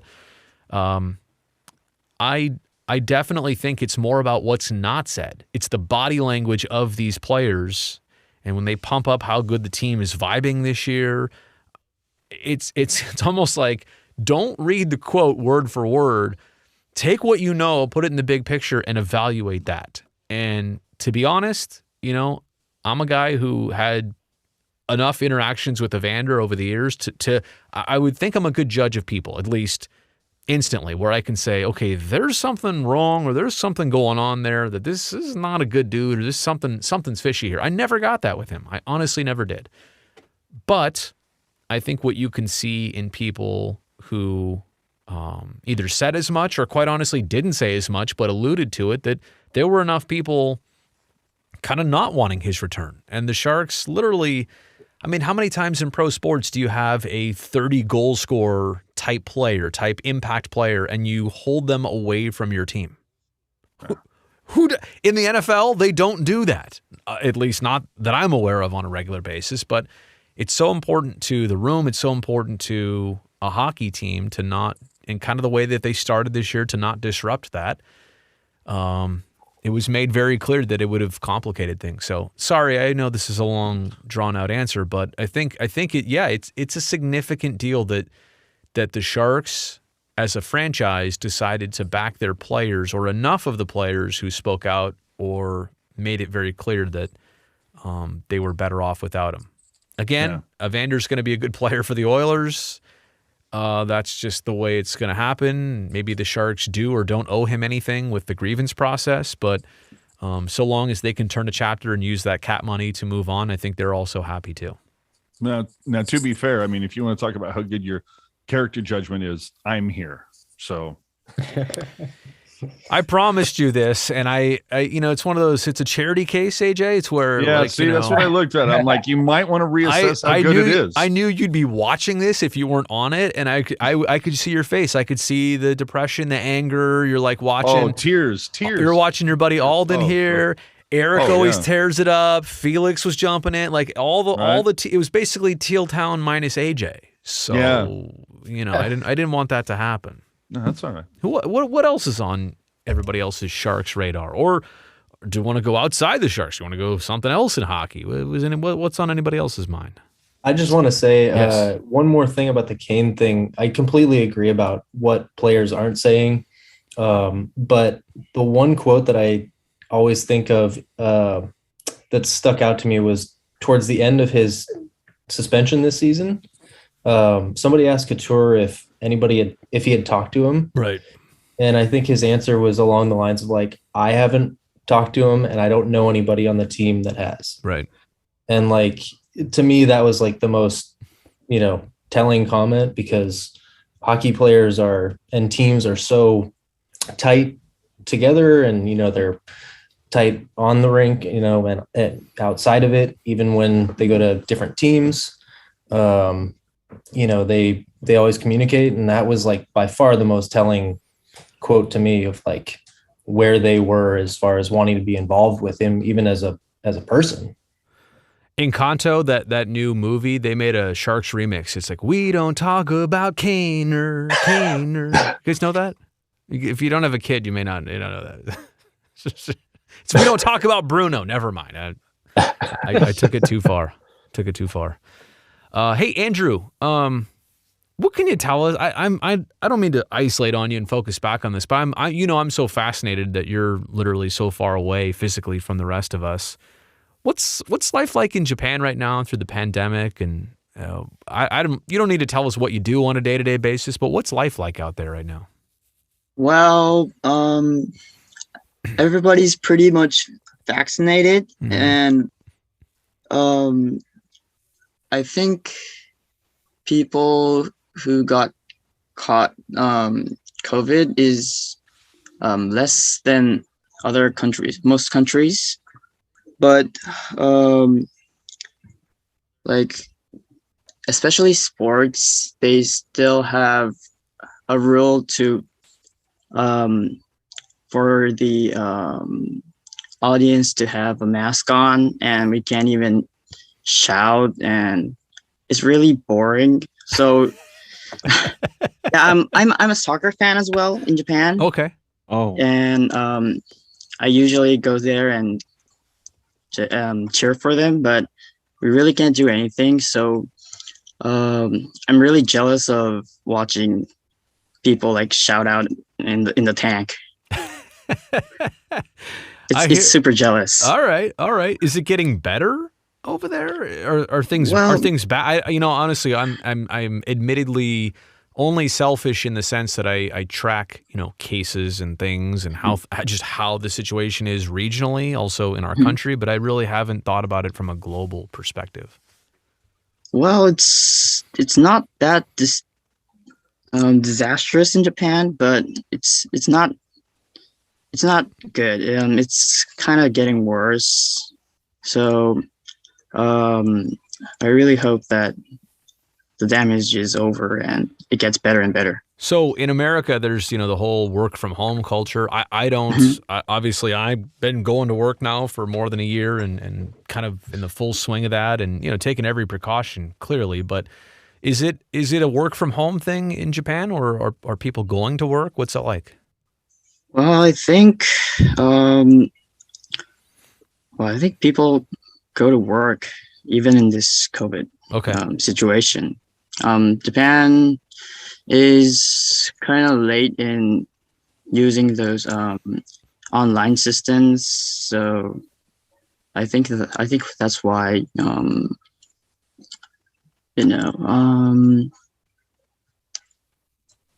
well, Japan's pretty late in those stuff, using those systems. Okay. All right. Well, it's good to know. I'm just curious, and again, I'm always fascinated. It's an opportunity for me and us to chat with you. Like I said, who's living. You're one of us so much, but you're living a little bit of a different life. Obviously, just where you're at. So, kind of curious about that. Anybody have anything else that's on their mind? Sharks or otherwise related? I would touch up on what Andrew was saying. The sports are one of those things that brings everybody together, and the struggle to have to not chant or shout everything, especially from soccer, and of course the atmosphere at the Shark Tank too, when it's buzzing. That's tough to have because you want to have that sense of normalcy going on, and you want to see friends. Like, I mean, I've known AJ for a long time. I've seen Alden. I know Maddie. We've talked here and there online and everything. And it's that sense of normalcy or that escape from everything that has gone on over the last few years. And sports does have an effect on that and can help get through all the crud that's going on outside the world. Totally agree. And it is interesting to see how, I was at the tank 2 nights ago and the attendance there is not what I would ever have expected. But I also am very mindful of where the world is at right now and people not feeling 100% like it. I get it. I mean, I think we are literally 2 years into an uphill battle over and over and playing the long game. And so I think what to me, as much as people ask all the time, well, what's up with the attendance at the Sharks games? I think we know what the long-term support looks like for the Sharks at that building. Like we know what that building has always been. We know the atmosphere, the environment. It's not a question of, well, does it come and go over the years? No, it's been tremendous over a lot of years, but there are some most unusual circumstances right now that are causing people to behave different and react different and do things or not do things that they normally do. So I hope it's over sooner than later, but I just want to say that I know people ask the question, and I think the answers are obvious why why the attendance doesn't look the same, but I think it's most important for people to recognize, what this normally looks like. So what normal doesn't look like, it's not normal right now. Yeah. But aren't the Warriors selling out? Yeah, no, they are. I mean, and I think it's a combination. It's a thing of the Sharks going through bottoming out. I hope, right, over the last couple of years. But I would also tell you, AJ, I think as much as geographically Chase Center and SAP Center are 65 miles apart, driving a car, think about this. Every tech worker in Silicon Valley who's working from home right now, who is still taking like that precaution or like, you know what I'm saying? It's kind of a totally different lifestyle of maybe even the South Bay, and people are working remotely and they're like, well, I don't know. I'm just going to stay home now, See, that it's funny you bring that up. That's something that we've talked about before, where the pandemic, it was this idea of how comfortable are fans going to get with the idea of, you know what, the income that I use to spend on, say, season tickets or beverages or whatever, the game experience. If I'm not going to a game for an entire year, maybe I upgrade myself to a really nice TV and a sound bar and make the at-home experience way, way better. And it makes me wonder if a certain contingent of fans has said, you know what, I'm kind of enjoying the home experience. This is not the worst thing in the world. Well, clearly it's because you get to watch the pre and the post game show on NBC Sports California. Well, and I think that goes without saying. Brazil and Brown. What? If I go to the game, I don't get to watch them. That's a great point. And I will translate this into like vacations. I mean, I haven't taken a true fly away vacation in a couple of years. And I think even in 2020, I realized there were a couple items I spent money on, and I thought, you know what? This is the money I would have spent for our family to go on a vacation. I'm going to spend it for something else, to your point, something else to improve our house or something we enjoy as kind of a reward. So maybe people are spending their time, their money differently. But again, I still think the overall theme is that we're not out of unnatural times yet. We're not back to normal. Yes, Clearly, I would agree. So once that goes back to, once we can say, hey, this feels like normal again, and then if things aren't the way that we would expect, then I would think, okay, there's something to look at here. Well, and as you're talking about the Sharks kind of, to use your turn of phrase, bottoming out, I'd also turn it around and reflect on the baseball team that you absolutely detest and how good their record was this past year. Oh God. And they had problems selling tickets. You'll notice I didn't mention them. No, we don't say their name yet. It's the Bay Area's other baseball team. They're in China Basin. I know about them. For the record that they had, which was the best in baseball for quite some time. Think about their attendance, and not so much in August, September, right? But their attendance in April, May, June, even July. People, life's feeling good. No Omicron yet. Like the Giants were getting about 9,000 fans a game. Who? Oh, shoot. Oh. The other baseball team? I almost said the other S word too. I guess I can't. The AAA PA's kicking in, isn't it? The Trace Diablos turned me into the Diablo. No, but you're right. Their attendance was only impressive when it was like, hey, they're going to win. And I know how many games they won. 107 games. I know it was only impressive when they were playing the Athletics. Oh God. But you're right though. Like that's when fans really started showing up. I don't know if that timed out with feeling more normal or more natural or whatever, but maybe it's in our Bay Area landscape of sports attendance. Maybe at this point people are only going to go if they know you're going to be really good. They're not even willing to say, I'm a fan of this. I'll go just because I love this. I miss this. They're just going to say, you know what? I'm only going to go at this juncture. I'm only going to go if I can't miss this. If this is going to be, that high of a draw or an attraction. So it's the same. It's the same right now in LA too. I saw. Was nobody celebrating the Super Bowl parade today? Was like what was that? What was going on out there? I heard 2 fireworks the night they won. Wow.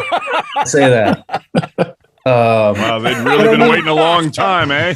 Yeah. There were probably more fireworks really in St. Louis. St. Louis was rioting for a different reason. You know, they were like, yeah, we're pissed because they should have been here.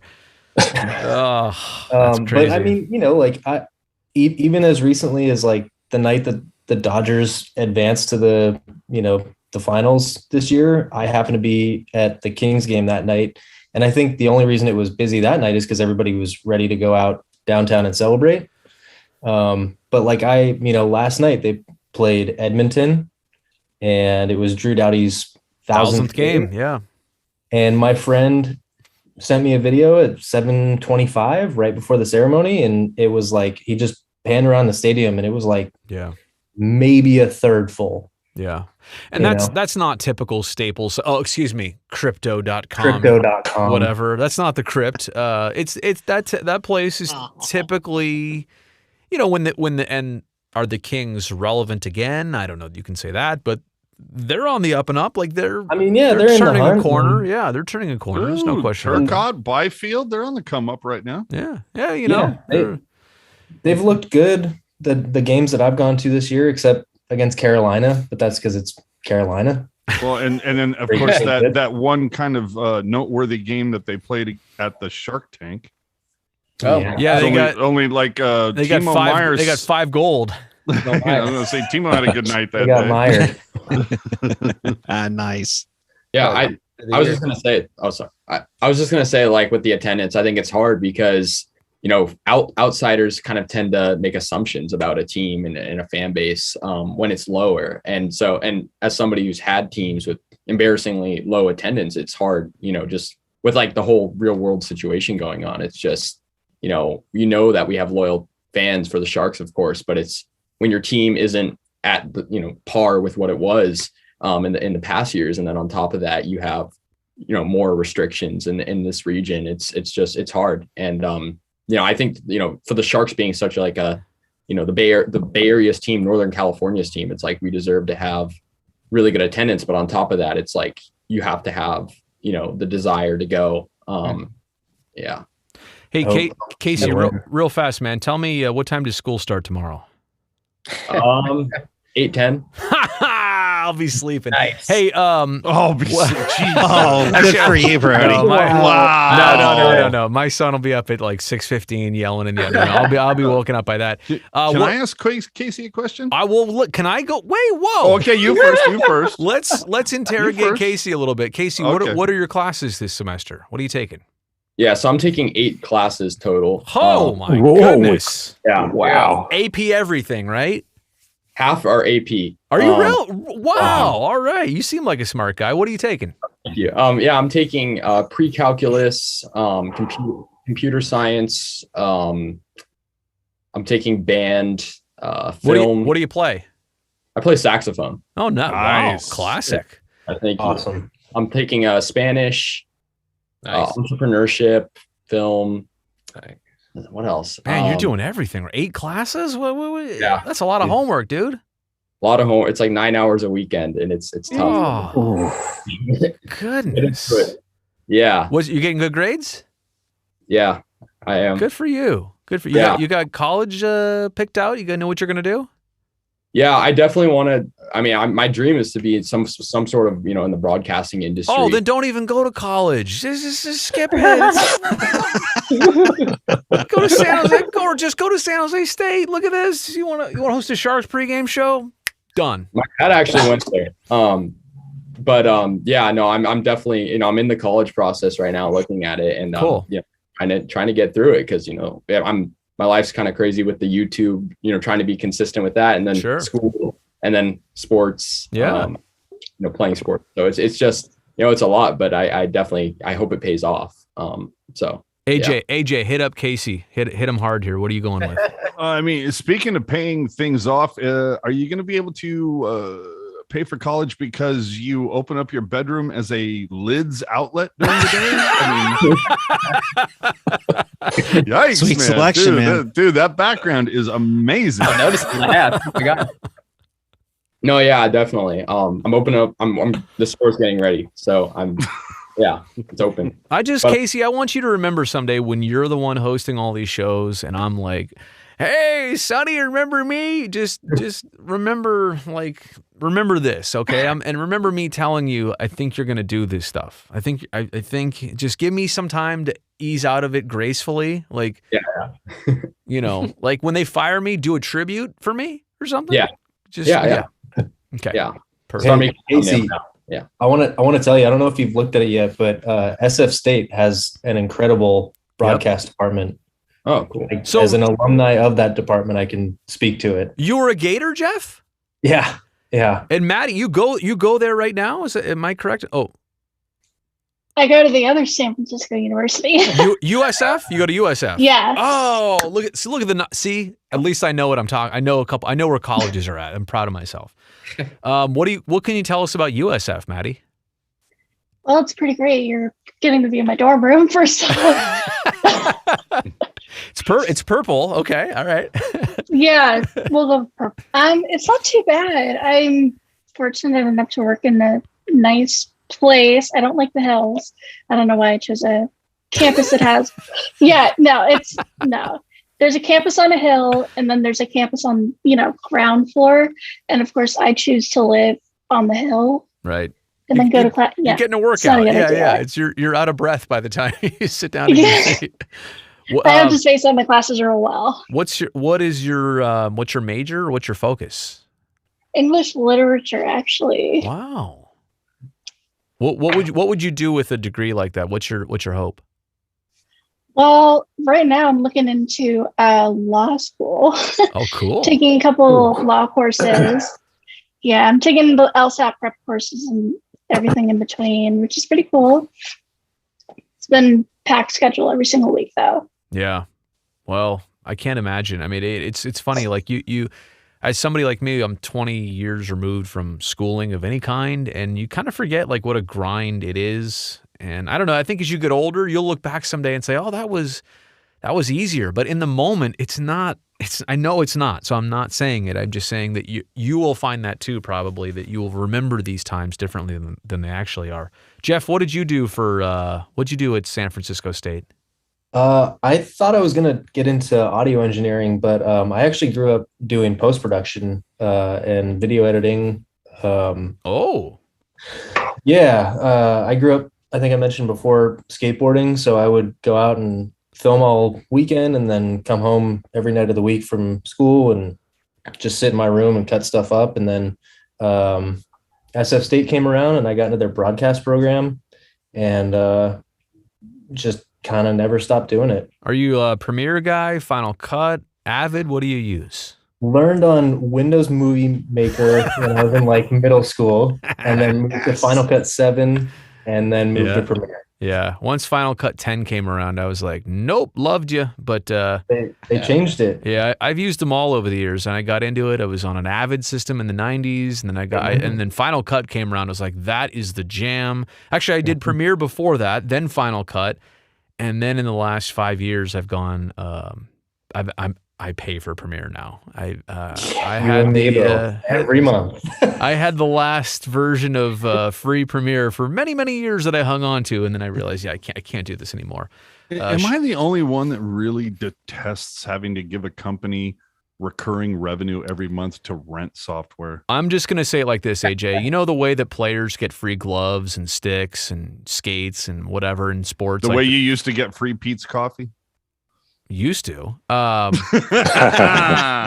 You're right, used to. No, but why should I be paying for this stuff that I'll promote it. I will say, hey, made with Adobe Premiere, but here I am, 50 something bucks a month, and I agree with you. I understand they have to make money. And how many full versions of Premiere or Photoshop did I ever pay for? Maybe I'm right there in that group. This is me paying back, but my company always paid for it. I did not. Well, see, and that's the whole thing is that my company pays for my cloud subscription, and that's great. Right. But it's just like, no, I miss the days where it's like, do I want to pay $20 a month for Photoshop, or can I just pay $400 once and that's it? The problem is they're never going to continue updating it. I do think that, you know what, it does everything that I needed to do as is. Right. For me, I've just realized that the suite of Adobe stuff, I'm like, you know what, this and Photoshop, I have been using that straight through. I mean, literally for 24 years probably. I mean, it's what I know it like the back of my hand. And as Brodie bought his first copy at Comp USA. That's how old it is. Actually, I downloaded it from. Never mind. The news groups, LimeWire. I don't know what's it called, statute of limitations, when I can talk about this stuff more. I can probably talk about how I really abused Adobe probably in 2050. But as for now. You know, it's funny, and there have been a couple people who reach out to me on Twitter, and I know in their bio it says, "Hey, I work at Adobe," and I don't have the heart to tell them. Like, well, now I'm like, "Hey, I love your product, but I didn't always pay for it." So sorry. Dude, I will tell you, literally, my best friends. So when I say best friend, like best friends since I was 13 years old in junior high. His sister works for Adobe, and I was like, "Great products." You're trying to you're baiting for the freebies. She's totally thrown me the freebies. Oh, okay. But got it. But I was like, I'm like, before you worked there, just let me let you know. Yeah, like I said, I'm half kidding about this stuff, but I'm also like kind of serious. This is what I do for a living. Like, throw me some free stuff. Like, in the same way that a baseball player they literally show up to spring training. I don't know if you guys know this, but and spring training's not happening right now, but there's a day for like the Mizuno guy and the Nike person and the Oakley person and the Easton person and the Louisville Slugger person. And they come in and they bring suitcases full of their stuff. And they're like, "Hey, Matt Chapman, would you like to swing this bat this year? And if you like this, we'll get you 20 more. We'll take care of you. Oh, do you like those glasses? We'll give it to you." Why can't I just have one free thing? Why do I have to pay for all this stuff? Like, dude, I'm surprised Shure hasn't shown up to your doorstep and said, "Hey, get rid of that TLM. Yeah. We're gonna give you something." This is a Neumann. I only work with Neumanns now. I've upgraded. No, and that's the whole thing. So Shure is gonna come in and say, AJ's mic right here is like a gun. Yeah. So the Shure's gonna walk up on your house and be like, "Get rid of the Neumann. We're gonna give you something even better than the 7B." I will never let this one go. But it only works in an acoustically treated. It's true. Yeah. Shed. This will not. this will not work in my other office here at home. This will not work in the other room. So, can I ask you one final serious question? Then I'll just kind of lay back. And by the way, I just want to say, in case you guys haven't noticed, we're probably on the tail end of this thing. I was aiming for about 11. So, AJ, go ahead, and then I want to open up the floor to anybody else. Go ahead. How much longer are you going to disappoint me by not at least once in a while replacing your little wooden Brodie Brazil sign over your left shoulder with the two beautiful mashup hats that I've given you? Oh, that's a great idea, actually. Right? This is what I'm saying. You can't see it, but I just put the home studio up here full screen. So I have, and I only have this up here because it kind of like just promotes the YouTube channel. It gets people thinking. And actually, in reality, what I really should do is say like, "Hey, subscribe." Like, don't forget to. I see people do that. I don't want to push too hard though to subscribe and follow and like whatever. I should. So one of them is at work. The green and gold A's hat. Sure. And then, I remember the last time you wore it. Sorry, the green and gold Sharks hat. Is at work, and then the teal A's hat is actually in my office here at home. This is not the office. This is the home studio. That's separate from the office room. So the shed. No, I can tell you. I know where they are not lost. They're right there. You think the green and gold Sharks one is still there, but Sharky has probably come in and Sharky. If Sharky's ever in my house, like 911 is getting called. I know, even I don't care that I recognize him. I'm just like, no, you're out of here. Did he really like totally screw up your tie box? Oh, he's done everything. Yeah, he showed up to work one day and like dumped all my stuff out on my desk. This was back in the normal days. Look what's Casey rocking? Casey, that's a sweet lid, man. Yeah. Thank you. I'm trying to find a green and gold. Oh man, nice. We're looking everywhere. Which one? Do green and gold Sharks hats exist? Because I'm trying to get mashups. Oh well. What size do you like, Casey? Because I have one. What if I gave you the hat AJ gave me? How upset would AJ be? No. I get that's for you to do whatever you want. It's a great prop. White elephant, pun intended, sort of thing. Yeah, it really. I came across that in the weirdest of ways. But as soon as I procured it, I'm like, there's no way I can have this. Like, this needs to be something in Brodie's collection just for what he does. I have one other one. Somebody here, by the way, I'm barely looking at the live chat here, but there's a chat. Yeah. There's a guy named Marty T who is just commenting all the time here, saying I got Photoshop from Kazaa. Do you guys remember Kazaa? Oh, hell yeah. Oh, yeah. Wow. The Napster go-to afterwards. No, Marty T is a big friend of the Teal Town Discord. Is he really? Oh, huge. Big time. Love He's awesome. Oh, he's got a teal Warriors hat. Nice. I have a Raiders one too. So I've teal in every team. Nice. Okay, so I'm supposed to go to a Warriors game like in a month or so. I might need to talk to you where you found that one. Yeah. Well, you know what? I will tell you. Absolutely. Like no free ads, right? There are these two places in San Jose. Like one's kind of like Berryessa, East San Jose-ish. The other one's San Carlos. That's where I got it. Yeah, Gene's Palace, man. Yeah, that's where I got it. Yeah, that place. That doesn't sound creepy at all. Gene's Palace. Yeah, and I'll tell you, man, you go in there and it does have this kind of like flea market vibe going to it. But I will tell you, all of their hats, they're all new era and they're all high quality. In fact, I hate to be the guy to tell you, but that hat that I sent you, the black and teal one, I put it on my head. Oh God, no, that's it. Look at what he's rocking right now. It's the same thing. It's from Gene's Palace, huh? I bet you it is. Hey, I'm going to tell my wife, where am I going today? Honey, I'm going to go to Gene's Palace. I'll see you later. Yeah. But dude, they do solid lids, man. Solid mashup lids.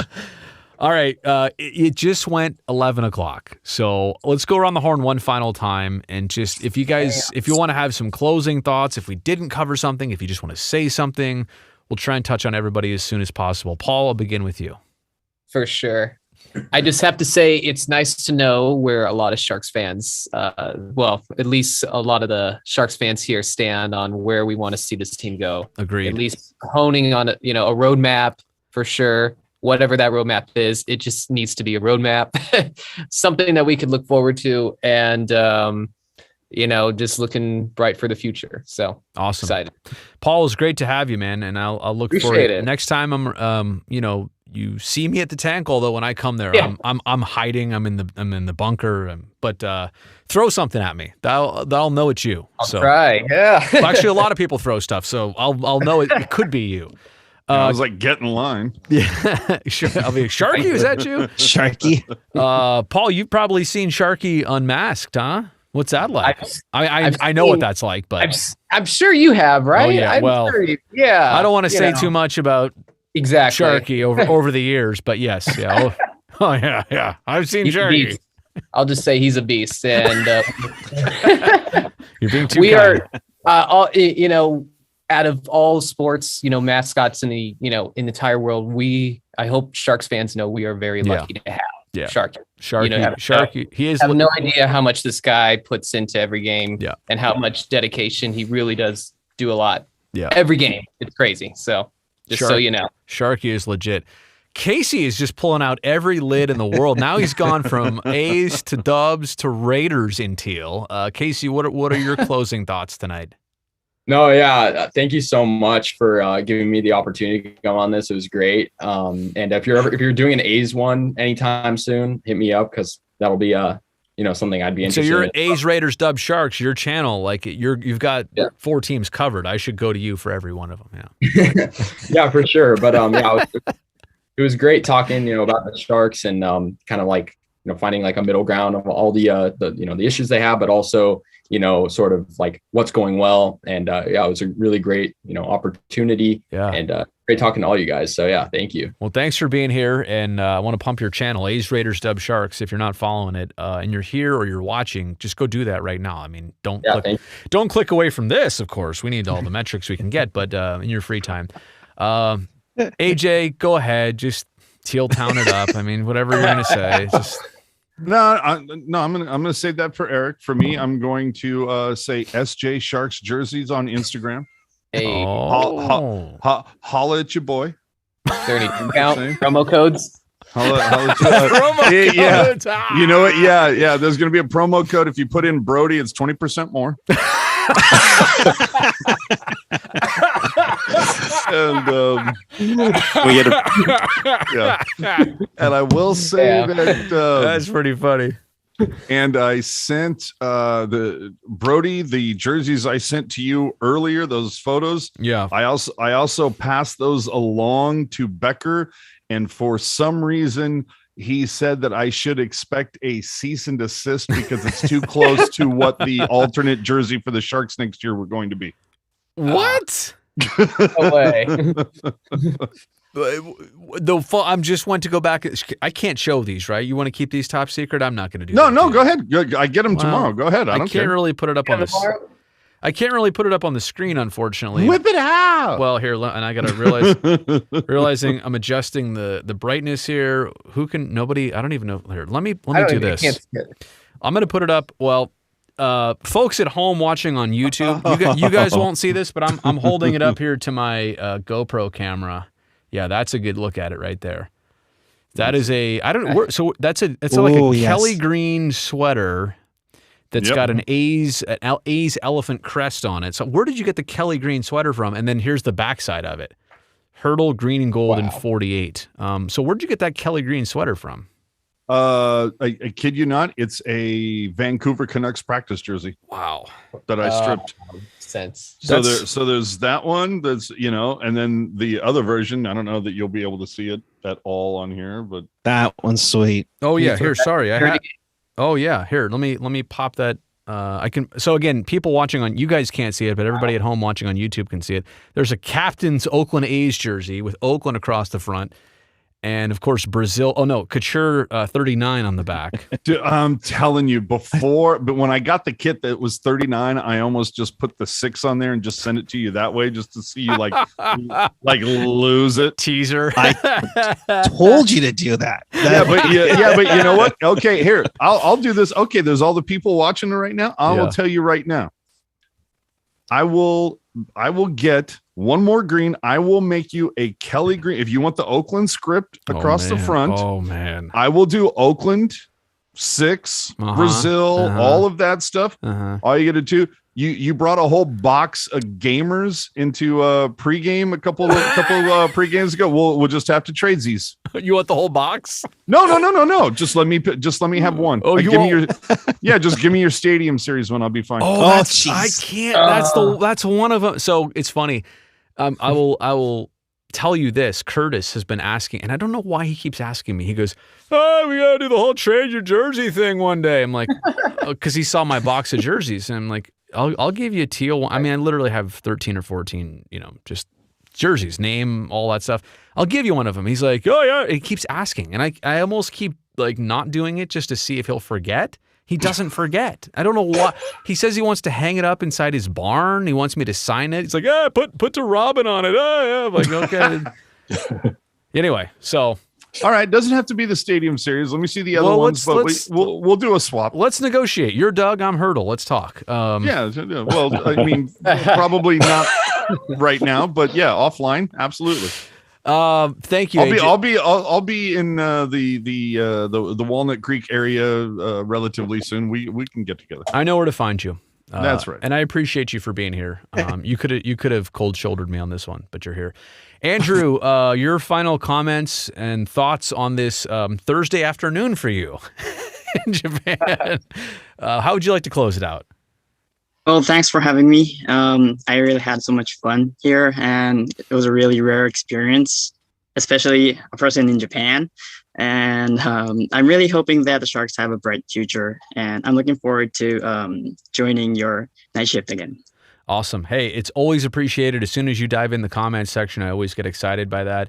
And now that I know you're on Twitter as well, if you see interesting stuff around Japan that you think I'd like, so I've never been there. It's on my wish list. I hate to say be tourist for me, but show me if you see stuff that you know me well enough. If you think, hey, Brodie might like this, tweet it at me. Just a random photo. I would always appreciate that. Like literally more than you know. Okay. Until I can actually get out there finally for the first time. I don't know how many more years that's going to be, but I will get there eventually. So thank you, Andrew, for being here, man. I really do appreciate it.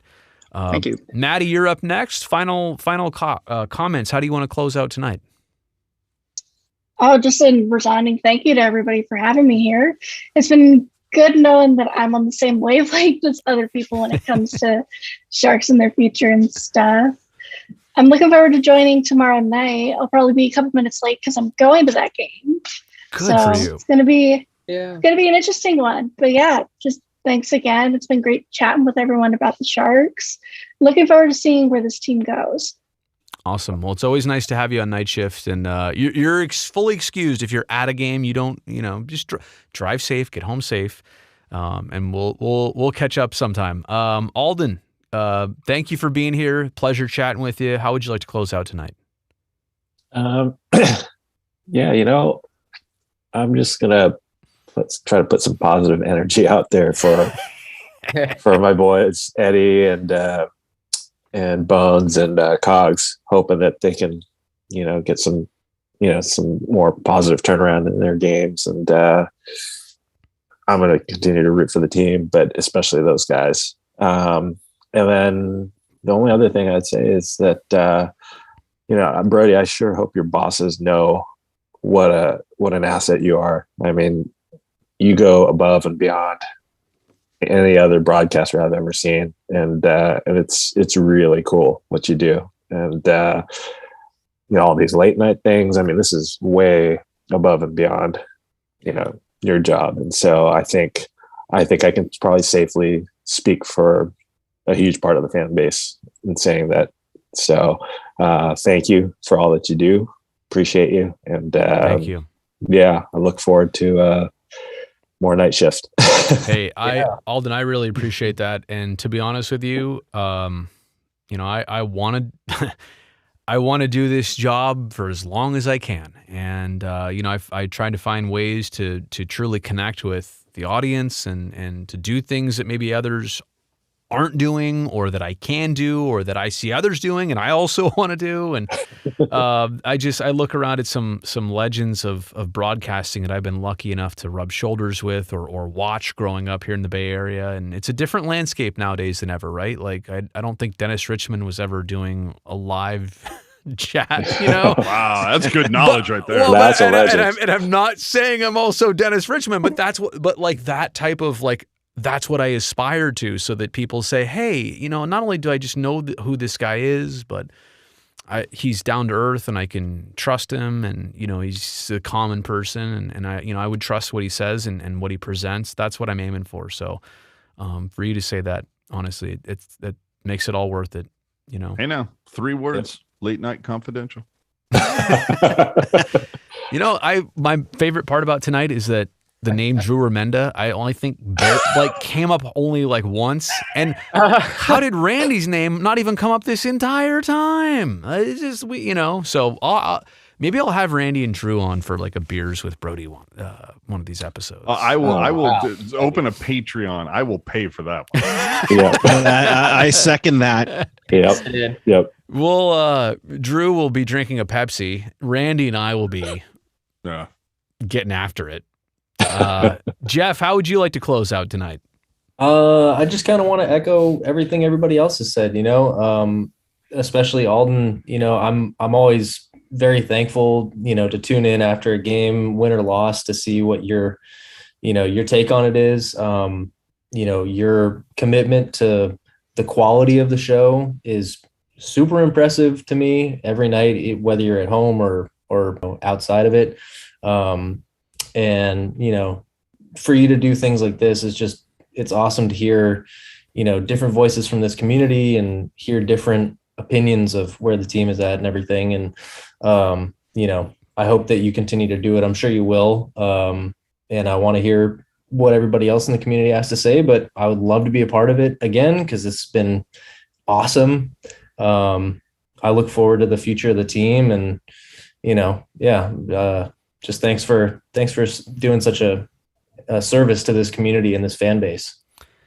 Thanks, Jeff. I appreciate you too for saying that. Hopefully when I do my retirement show, my retirement live stream, you guys will also say these very same, maybe I'll just play these clips back. That can't be a roast?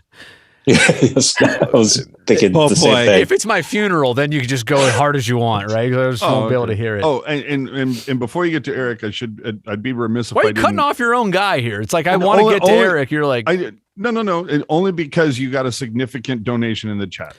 Yeah, actually, I'm glad you say. And you're watching that too, huh? I just saw that. Izzy Marley just jumped in the super chat there, saying Brodie I don't want to. Can you read it, AJ? I don't want to read it. I want to say Brodie the legend. Oh, hold on. Poetically. Let me try to do my best sarcastic Curtis Brown. Brodie the legend. Always bringing the best content. Bay Area ambassador. Gracias, amigo. Whatever. Izzy, I appreciate you for being in the super chat. All those funds, those revenues, they go right back here into the channel it's basically so that I can pay for Adobe Photoshop for a few more months. now you guys know the pain of that. No, but again, I just want to say this because you guys have been so graceful that I just want to be able to carve out something here in this area, maintain it, to keep up. I've been, again, surrounded by some greats, and that's what you aim for. You aim to keep that momentum going of people in your business that you admire. So I have some great examples. Eric, last but definitely not least, you get the honors of closing us out tonight. I appreciate you, Brodie. I've known some of your family members for over a decade. Heck, my mom's boyfriend worked with your dad's cousin. Is that Roy. true? Yeah. And, Christ, that was a reach. That's how we've been intertwined. Wow. But Brodie, I think we've kind of been having the same idea as growing the game in the Bay Area. Yeah. And whether it's us at Tealtown USA, follow us on YouTube, subscribe now. There you go. Or you're one of, like, what was it, 15 million subscribers on Brodie's channel. I mean, it's all about. Oh, sorry, 11.3. I think you meant 15,000, but go ahead. Hey, but we appreciate, and I think it goes without saying, like what Alden and Jeff have said, that we appreciate what you bring to it, and to share voices of fans all around. I mean, we had those tweet ups, years ago, just bringing everybody together and bringing a fan base together. So it's always appreciative. I will say this, because there's no baseball yet. Do we get the speedy oil change promos during a goalie change on the Sharks broadcast coming up? Yeah, when Reimer broke his skate blade holder the other night, we were like, well, here comes Sawchenko when it's time for a change. Think speedy oil change and tune up your auto and brake tune-up experts. Beautiful. Did I say that right? Hey, I think you can give Glenn Kuiper a run for his money now. I think it goes a little something like this. Am I going to get busted for copyright playing that? No, anyway. Or we could... By the way, when I close this out, I will play that. I'll play the Sharks theme. But Brodie, thank you so much for all this, and appreciate everything you do, and look forward to connecting with you again. And by the way, thank you to Mikkel Bodker for making me buy this jersey. Yeah, you want to scoring 2 power play goals in 2018. How did that go again? There was a bet behind that, or there was a little bit of a bet. It basically went down because the Sharks were on a power play schneid. Gee, shocker. Never happens. Never happens. There was, I think they had gone like 20 or 30 games without scoring 2 power play goals in a game. And I said, when they score 2 power play goals in a game, I will get a Brodie Brazil Sharks jersey. And side note, you graciously offered to let me borrow one of yours. Right. But I was like, don't spend money on that. I'll give you one. But it's glued on. It's starting to peel off a little bit. But Whoa! I'll give you one. Wait, I don't have to negotiate now for the Eric, Oakland jersey? This is Eric, not AJ. This is Eric. Okay, this is the perks that come with being Puck Guy. All right. All right. Guy's got an AOL email address. Okay. oh my God, really? You had to bring that up. He needs help. Yeah, I've hey been Eric. trying I to- used to work for AOL That's back in the mid 2000s. Wow. It's been the running joke of our show for years, and we kind of went away with it for about And 2 you years or just so. stirred it and you up. Don't think that I'm stirred it not up. clipping that. Thanks so much, Brodie. Love you so that's much. going to be an audio clip on the Puck Knowledge. Hang on, I'm someday. bringing over here my soundboard. I thought I had a 56K modem soundbite. Where is it on here? I don't even see it. Darn it. With that, subscribe to Teal Town USA on the YouTube channel. Hit us up on the socials and everything, and enjoy a post-game show. I just again, I don't mean to dominate, but I do want to follow up on what Eric and Alden and a few people said here. During COVID, the fact that, you have to realize that, I don't know about everybody else on here.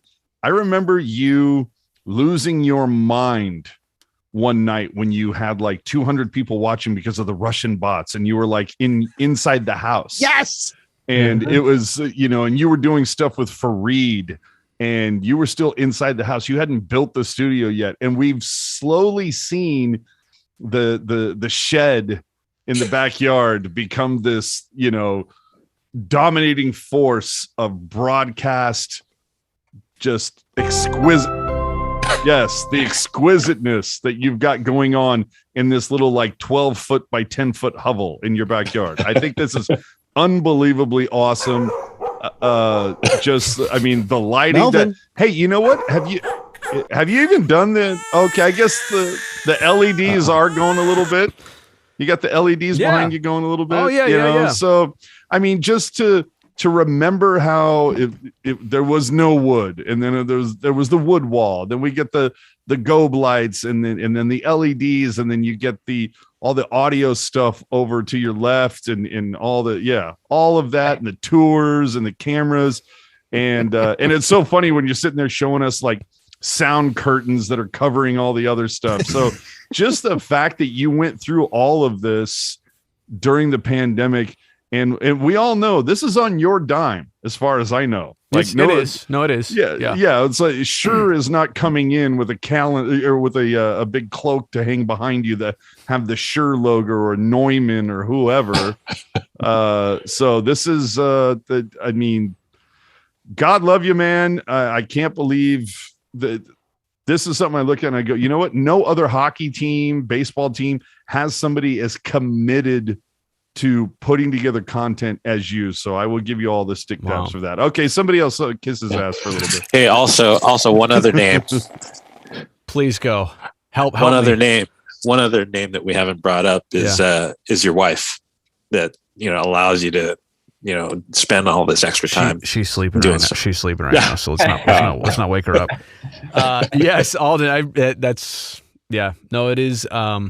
is a commitment, and you're right. And I also appreciate all your flight simulator stuff too, by the way. Oh, really? I love that you spend hours. I could watch you for hours just doing flight simulator stuff too. I'll be honest. The reason I do that right now is to keep my brain and motor skills as fresh as possible, because I haven't been in an actual airplane in a couple of years now, and that's longer than I want to be. So it's almost as if like Mario Ferraro playing video games, like playing Chell, like that's me playing a flight. Like it's the same thing. It's just to like keep the brain fresh. But thank you for saying that, Paul. I appreciate that. If I had a toddler, I don't know that my wife would be nearly as forgiving. Oh, he's not. He's a kid now. He tells me he's a kid. He's 4.5. Like, are you a toddler? Nope. When I turn 4, I'm a kid now. I'm like, oh, you're a kid. Yep. Never thought I'd be a dad of a kid. All right, everybody, I really appreciate it. You guys were too nice at the end. In fact, that's going to make me get all sentimental now as I sign off. I feel like if I talk over this music, it just makes it feel normal. I know how to get to the end of a show. There. Paul, I appreciate you. Casey, I appreciate you. Got school tomorrow morning, dude. Get to bed. AJ, you're way too drunk. AJ's drunk. It's tomorrow where Andrew's at in Japan.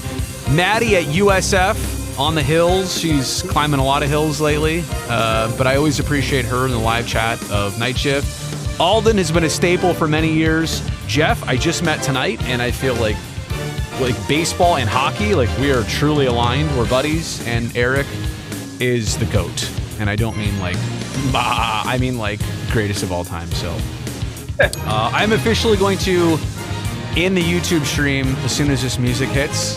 Hang on, everybody. I'll say goodnight to you guys separately. All right. Good night, YouTube. See you later. Night. I actually accidentally screwed up the live stream. I clicked on the wrong thing.